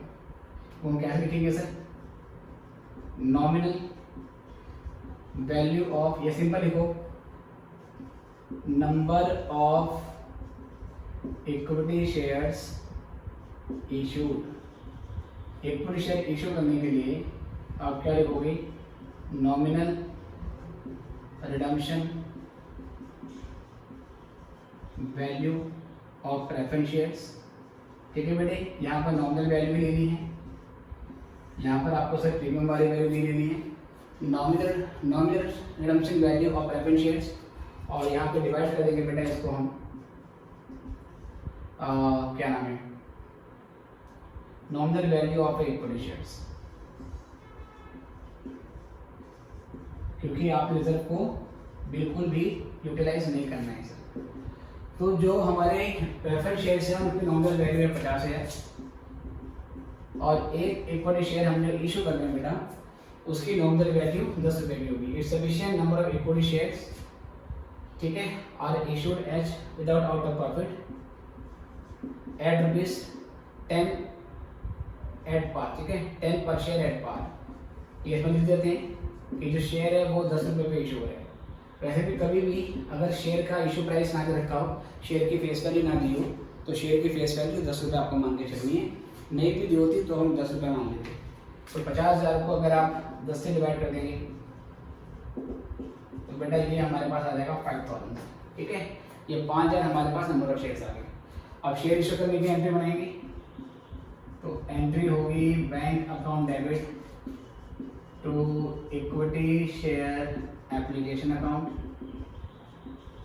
ठीक है, जब सारे पैसा एक ही बारी में आएगा तो you may also right equity share application and allotment account. ठीक है, जब सारा पैसा एक ही बारी में आता है तो कुछ ऑथर्स कहते हैं आप एप्लीकेशन के साथ में एंड अलॉटमेंट भी लगा सकते हैं, अगर ये चॉइस है, जरूरी नहीं है सर। तो 5,000 शेयर हम इशू करेंगे 10 के हिसाब से बेटा, 50,000 का अमाउंट यहाँ पर आ गया। ये एप्लीकेशन आई और फिर इस एप्लीकेशन को एक्सेप्ट किया जाएगा। तो equity share application account debit to equity share capital account, ये हमारी कैपिटल में ट्रांसफर हो गई। ठीक है बेटी, इसके बाद क्या करेंगे, इसके बाद जो प्रेफरेंस शेयर्स हमने रिडीम करने हैं उसका रिडम्पशन ड्यू करना है। तो बेटा रिडम्पशन ड्यू करने की एंट्री क्या होगी? रिडम्पशन ड्यू करने की जो एंट्री होगी वो ऐसे होगी, 6% प्रेफरेंस शेयर कैपिटल अकाउंट। यहाँ पर आएगी प्रेफरेंस शेयर की नॉमिनल वैल्यू जो कि 50,000 है, ठीक है। इस पर प्रीमियम कितना पे करना है?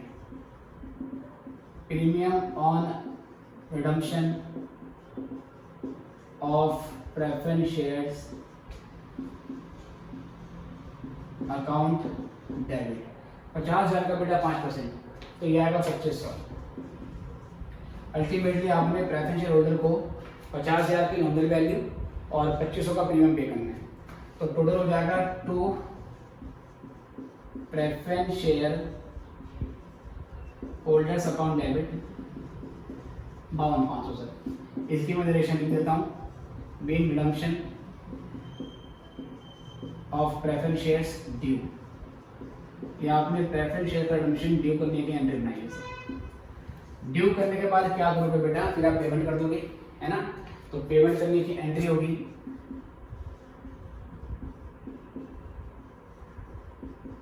Preference share holders account debit to bank account. ये पेमेंट हो गई सर।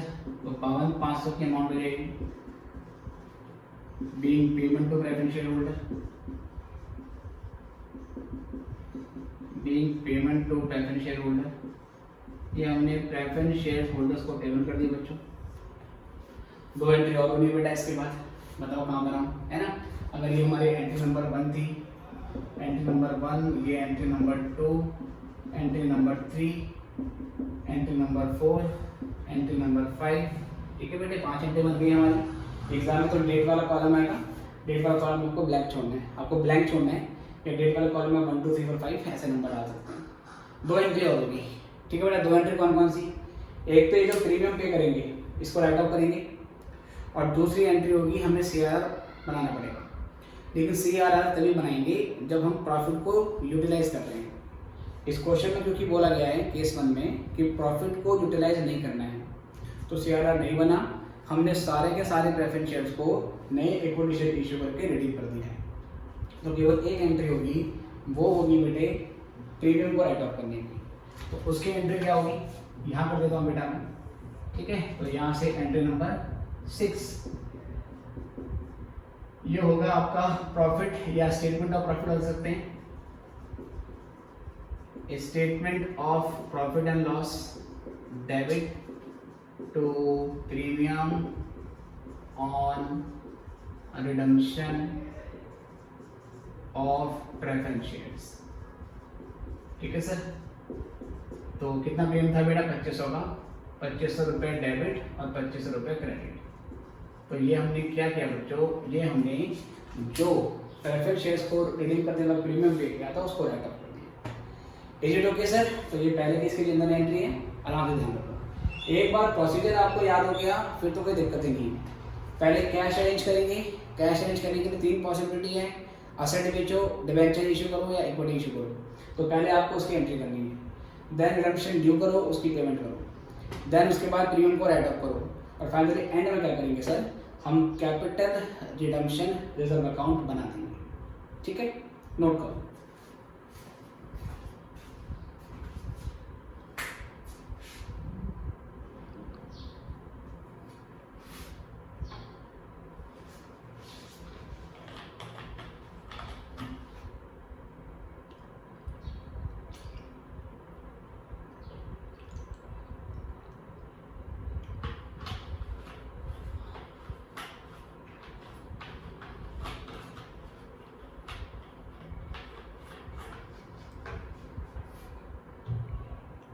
चलिए बच्चों, अब यहाँ से केस सेकंड पे आते हैं। आई गेस पहला केस हमने देख लिया अच्छे से, ठीक है। सेकंड केस की हम दोबारा से एंट्री करेंगे ताकि आपको एंट्रीज अच्छे से याद हो जाए। तो ये मैं सारा मिला के फिर से इसकी एंट्री बनाऊंगा।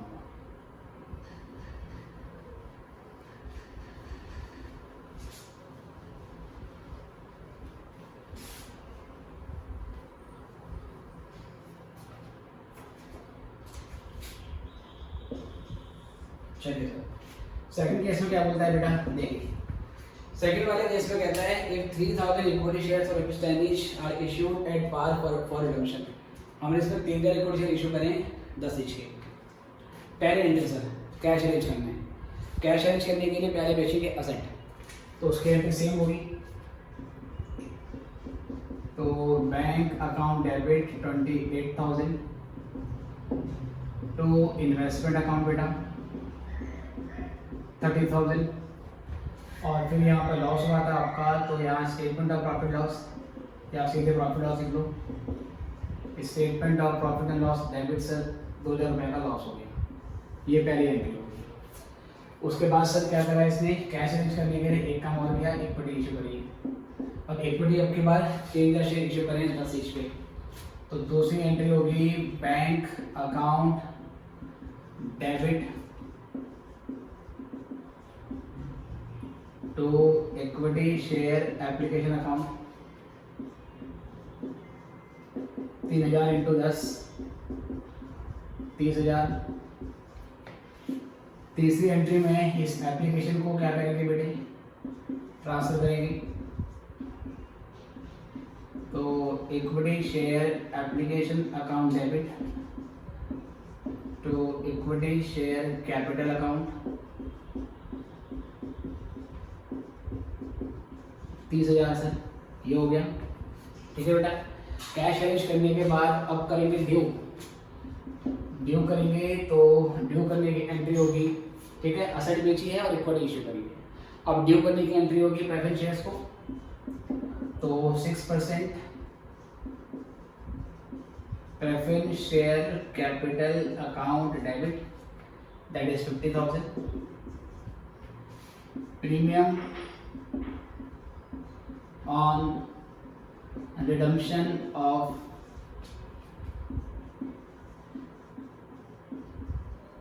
प्रेफरेंस शेयर्स अकाउंट डेबिट 2500, 50,000 ये आ गया बेटा, और ये डेबिट किया हमने 2500 से।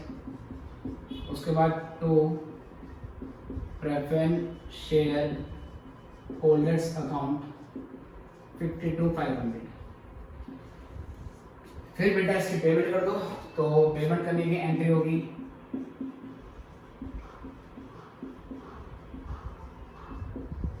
Preference share holders account debit 52,500 to bank account, ये पेमेंट की एंट्री कर दी बेटा हमने। उसके बाद बेटा प्रीमियम राइट ऑफ होगा, प्रीमियम राइट ऑफ होगा, इसको प्रॉफिट लॉस के अगेंस्ट हमें क्या करना है बेटा, राइट ऑफ कर देना है। तो statement of profit and loss debit to premium on redemption of preference shares, ठीक है सर। तो 2500 बेटा ये राइट ऑफ हो गया। और अगली एंट्री में बेटा अब हमें क्रिएट करना है सीआरआर। सीआरआर कितने से बनेगा बेटा, आपको ये देखना पड़ेगा। तो मैंने एक एग्जाम्पल करवाया था जिसमें बताया था कि सीआरआर कितनी अमाउंट से बनेगा, उसका एक फॉर्मूला होता है। फॉर्मूला क्या है, पहले देखते हैं कि जो प्रेफरेंस शेयर रिडीम करने वाले हैं उसकी नॉमिनल वैल्यू क्या है। तो हमने 50,000 की नॉमिनल वैल्यू की प्रेफरेंस शेयर रिडीम करने हैं, माइनस जो नए शेयर इशू कर रहे हैं, जो नई इक्विटी शेयर इशू कर रहे हैं उनकी नॉमिनल वैल्यू क्या है। नई इक्विटी शेयर मैं सेकंड केस में 3000 इशू कर रहा हूँ, 10 ईच इसकी वैल्यू है, तो इसकी नॉमिनल वैल्यू कितनी होगी बेटा 30,000। तो 50,000 में से मैं अगर 30,000 माइनस करूँगा तो इसका मतलब ये हुआ कि मुझे 20,000 रुपये का सीआरआर बनाना पड़ेगा। आई रिपीट, नहीं समझ में आया तो इस एग्जाम्पल से पहले एक क्वेश्चन कराया है जिसमें सिर्फ कैलकुलेशन ऑफ सीआरआर समझाई है, उसमें 3 केस है, वो एग्जाम्पल दोबारा से देखो। सीआरआर की अमाउंट निकालने का फॉर्मूला होता है nominal redemption value of preference shares minus nominal value of fresh shares issued. उन दोनों को माइनस कर देते हैं और वहाँ से डिफरेंस निकालते हैं। तो प्रेफरेंस शेयर जो हम रिडीम कर रहे हैं उसकी नॉमिनल वैल्यू है 50,000, जो इक्विटी शेयर इशू कर रहे हैं उसकी नॉमिनल वैल्यू है 3000 इंटू 10 30,000। तो आपको 20,000 से सीआरआर बनाना पड़ेगा। 20,000 से you will have to create capital redemption reserve account. ये आप 30,000 से बनाओगे बेटा। ये अमाउंट कहाँ से निकालते हो? प्रॉफिट में से निकालते हो। कौन से प्रॉफिट में से? फ्री रिजर्व में से। ये क्या होते हैं? जिसका यूज आप अदरवाइज डिविडेंड पेमेंट के लिए करते हैं। तो जरा देखें सर, आपके पास पड़ा हुआ है फ्री रिजर्व में ये दो बैलेंस, 20,000 का आपके पास पड़ा हुआ है जनरल रिजर्व, 10,000 का आपके पास पड़ा हुआ है प्रॉफिट लॉस का बैलेंस, जिसमें से 2,000 घट चुका है लॉस होने की वजह से। तो मान सकते हैं कि आपके पास 20,000 का जनरल रिजर्व और 8,000 का प्रॉफिट लॉस अकाउंट का बैलेंस पड़ा हुआ है। तो आपके पास टोटल 28,000 की अमाउंट पड़ी है, जिसको हम फ्री रिजर्व बोल सकते हैं। मुझे जो CRR बनाना है बेटा 30 का नहीं बनेगा, सॉरी 20 का बनेगा ना। 50,000 माइनस 30,000 बेटा, let me correct my self, ये होगा 20,000 का। 50,000 प्रेफरेंस शेयर की nominal value minus 30,000 equity share की नॉमिनल वैल्यू जो इशू कर रहे हैं। 20,000 से मैं बनाना है CRR। अगर CRR 20,000 से बनाना है तो वो बनेगा आउट ऑफ प्रॉफिट, जो डिविडेंड की पेमेंट करने के लिए अवेलेबल होते हैं। हमारे पास टोटल 28,000 का अमाउंट अवेलेबल है। तो अब बेटा हम यूटिलाइज कैसे करें? हमें 28,000 चाहिए, कहाँ से लेंगे? हमें सॉरी 20,000 चाहिए बेटा। कितना चाहिए? 20,000। ये 20,000 कहाँ से लें? मर्जी आपकी, या तो पूरा का पूरा 20,000 GR में से ले लो, ठीक है, पूरा 20,000 यहाँ से ले लो, या ऐसे भी कर सकते हैं कि 10,000 में से 2,000 माइनस होने के बाद 8,000 पड़ा हुआ था, 8,000 यहाँ से ले लो और बाकी बचा हुआ 12,000 यहाँ से ले लेना। क्योंकि जो फ्री रिजर्व अवेलेबल होगा उसमें से किसको यूज करना है वो आपकी मर्जी है, दैट इज योर चॉइस। तो मुझे 20,000 का अगर CRR बनाना है तो मैं पूरा 20,000 जनरल रिजर्व से भी दे सकता हूँ, या पहले मैं प्रॉफिट लॉस अकाउंट के बैलेंस को ले लूंगा और जो पोर्शन बचेगा वो यहाँ से ले लूंगा, ये भी कर सकता हूँ। That is my choice, that is your choice. Paper में जैसे मर्जी करके आ जाओ, ठीक माना जाएगा। तो मैं क्या कर रहा हूँ बेटा, पहले मैं ले रहा हूँ स्टेटमेंट ऑफ प्रॉफिट लॉस, या लिख रहा हूँ यहाँ पर मैं balance in profit and loss, ठीक है सर। कितना बेटा? 8,000। 8 मैंने यहाँ से ले लिया सर। 8 कैसे? 10,000 में 2 का क्या हुआ था? लॉस हुआ था, 8 बचा। 12,000 मैं कहाँ से ले रहा हूँ बेटा? जो 12,000 है वो मैं ले रहा हूँ जनरल रिजर्व से, तो ये मैंने यहाँ से ले लिया। तो अल्टीमेटली बेटा मेरा CRR बन गया। तो be capital redemption reserve account created, ये इसकी नरेशन है। ओके, इसको नोट करो, फिर थर्ड केस पे आओ।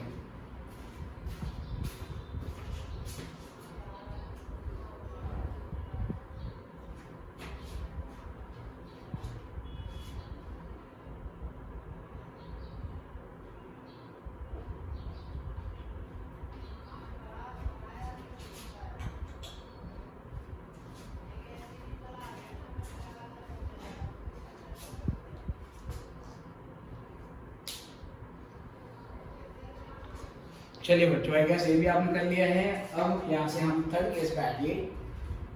थर्ड केस में क्या बोला गया है? If minimum number of equity share are to be issued और विच 10 ईच एट पार, आपको मिनिमम शेयर इशू करने हैं 10 ईच के पार पे आफ्टर यूटिलाइजिंग प्रेफरेंस शेयर्स, ठीक है, to the maximum extent possible. बेटा ये ठीक कर लो, ये आफ्टर यूटिलाइजिंग प्रेफरेंस शेयर्स नहीं है, आफ्टर यूटिलाइजिंग फ्री रिजर्व्स, ठीक है, ठीक। इसको आपको थोड़ा क्या करना है, ठीक करना है। After utilising free reserve to the maximum extent possible, कहता है जितना फ्री रिजर्व अवेलेबल है उसको पहले यूटिलाइज करो। उसके बाद अगर शॉर्टेज होती है, बेटा, तो जो शॉर्टेज होगी उसके लिए आपको फिर फ्रेश इक्विटी शेयर इशू करने पड़ेंगे। तो इसमें क्या आएगा बेटा, बताता हूँ आपको मैं। पहले असेट बेचेंगे सर, उसकी एंट्री सेम होगी, इक्विटी शेयर इशू होंगे, बट कितने होंगे बेटा हमें नहीं पता। कितने इक्विटी शेयर इशू करने अभी नहीं पता हमें, तो ये अमाउंट मैं यहाँ से मिटा रहा हूँ। बाकी ड्यू होगा, पेमेंट होगी, और सर ये राइट ऑफ होगा, और सब कुछ CRR भी बनेगा, ठीक है। CRR कैसे कैसे बनेगा बेटा, again that I don't know. CRR कितना बनेगा, क्या बनेगा, that I do not know, ठीक है बेटे। केस 3 में आ रहे हैं। तो केस 3 में सर हम कुछ इस तरीके से करेंगे, ठीक है सर। केस 3 में पहले मुझे एक वर्किंग नोट करना पड़ेगा, ठीक है बेटे। केस 3 में पहले मैं करूँगा वर्किंग नोट। तो पहले मैं यहाँ पे लिखूंगा वर्किंग नोट में, ठीक है, यहाँ का थोड़ा सा पहले लिखूंगा फ्री रिजर्व अवेलेबल, मेरे पास कितना फ्री रिजर्व अवेलेबल है। बेटा जनरल रिजर्व है मेरे पास 20,000 का, ठीक है सर, प्लस सर 10,000 का मेरे पास प्रॉफिट था, लेकिन उसमें से मुझे 2,000 का लॉस हुआ है, तो 8,000 का मेरे पास पड़ा हुआ है प्रॉफिट लॉस का बैलेंस। तो ये अमाउंट बची है जनरल रिजर्व की, ठीक है बेटा, ये अमाउंट बची है मेरी जीआर की, शॉर्ट में इसको जीआर लिख रहा हूँ जनरल रिजर्व, और ये बेटा मेरा अमाउंट बचा है प्रॉफिट लॉस का। तो टोटल मेरे पास 28,000 का अमाउंट अवेलेबल है।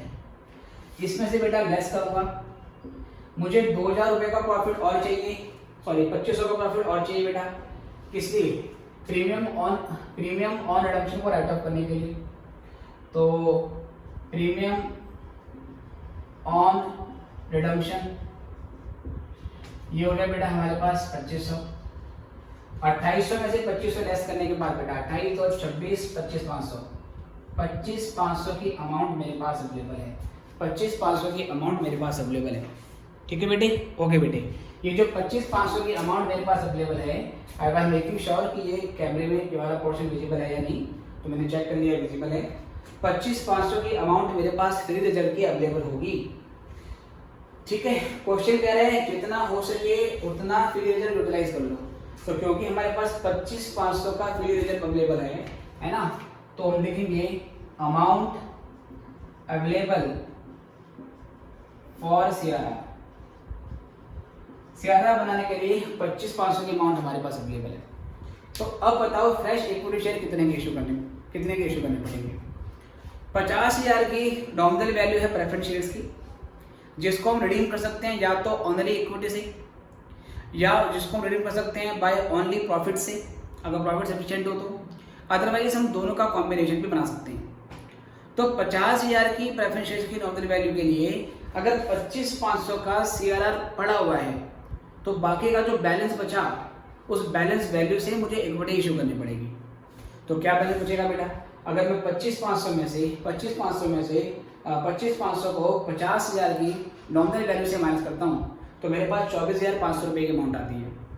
इसका मतलब मुझे फ्रेश इक्विटी जो इशू करनी पड़ेगी वो 24,500 रुपये की इशू करनी पड़ेगी, ठीक है सर। एक बार फिर से देखो, 50,000 के प्रेफरेंस शेयर रिडीम करने हैं, दो ही सोर्स होते हैं, या तो आउट ऑफ इक्विटी शेयर्स या आउट ऑफ प्रॉफिट, या दोनों का कॉम्बिनेशन बना सकते हैं।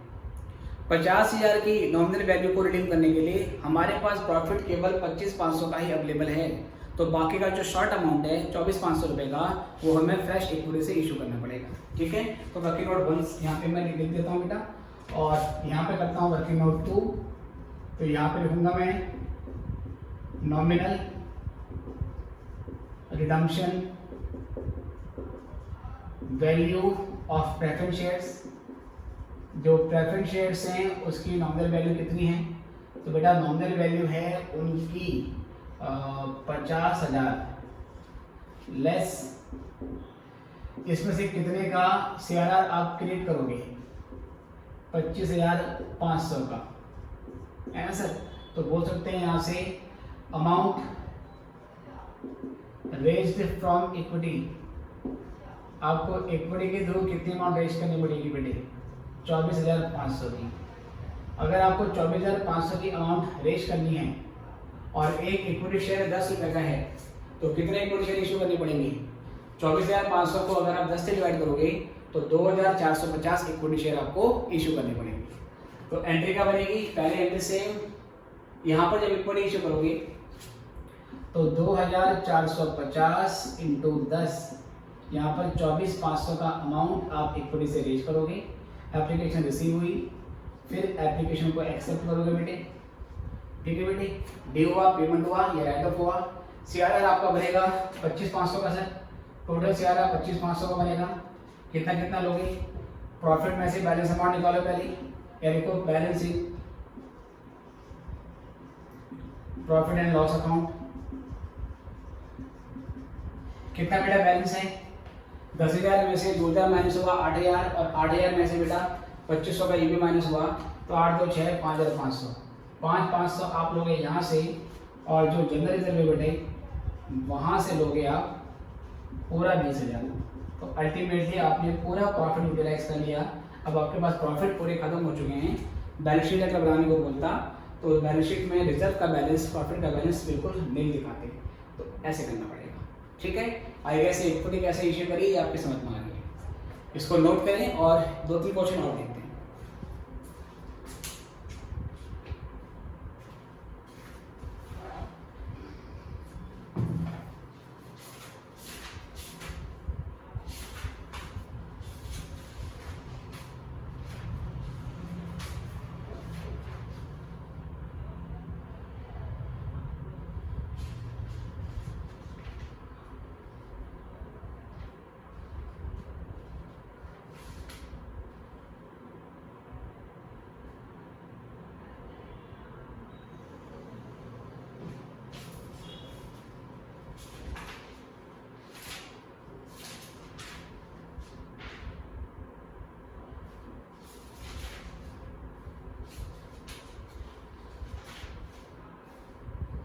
बेटा आप इसको नोट करेंगे, तब तक मैं नेक्स्ट क्वेश्चन ढूंढता हूँ आपके लिए जिसको हम सॉल्व करेंगे।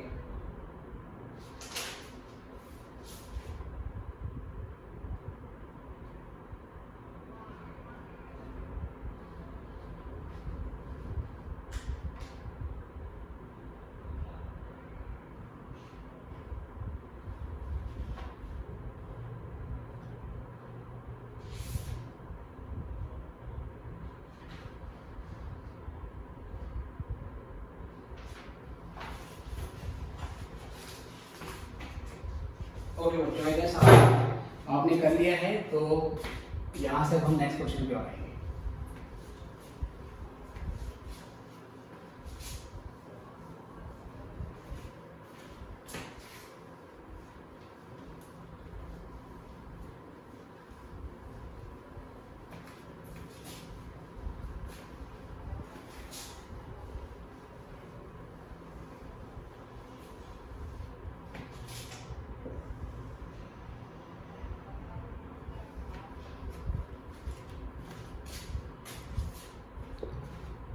ओके बच्चों, तो पहले एक क्वेश्चन मैं यहाँ पे लिख रहा हूँ फ्रॉम स्कैनर, और फिर इसको मैं सॉल्व करता हूँ।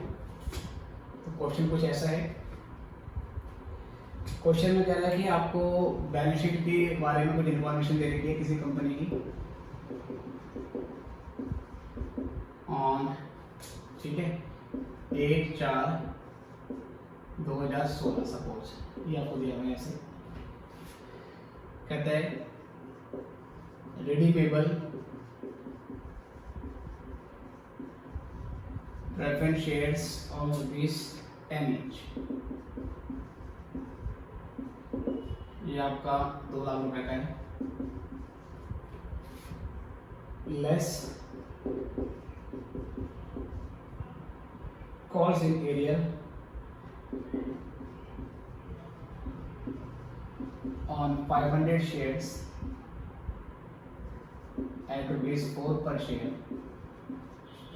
2000 रुपये की हमारी पॉलिसी एरिया है, तो 1,98,000 इसकी क्रेडिट वैल्यू होगी। फिर कहता है हमारे पास, ठीक है, पहले पूरा क्वेश्चन लिख रहे हैं हम। सिक्योरिटीज प्रीमियम रिजर्व में हमारे पास बैलेंस पड़ा हुआ है जो 5,000 का, और जो जनरल रिजर्व है उसमें हमारे पास बैलेंस पड़ा हुआ है क्या नाम है सर, 1 लाख का, ये पड़ा हुआ है।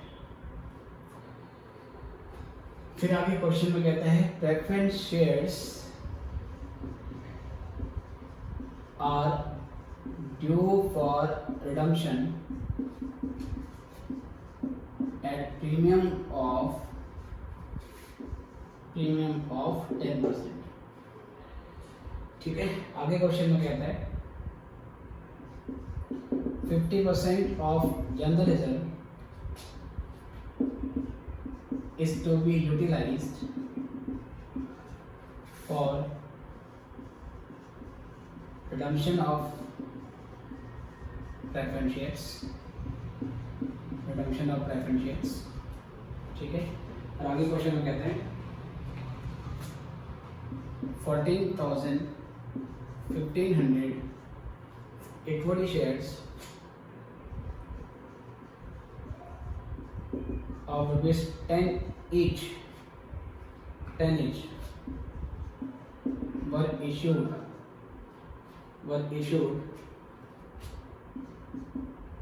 at a premium of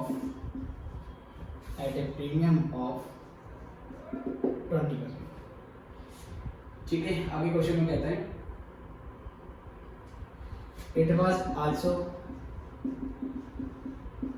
decided to issue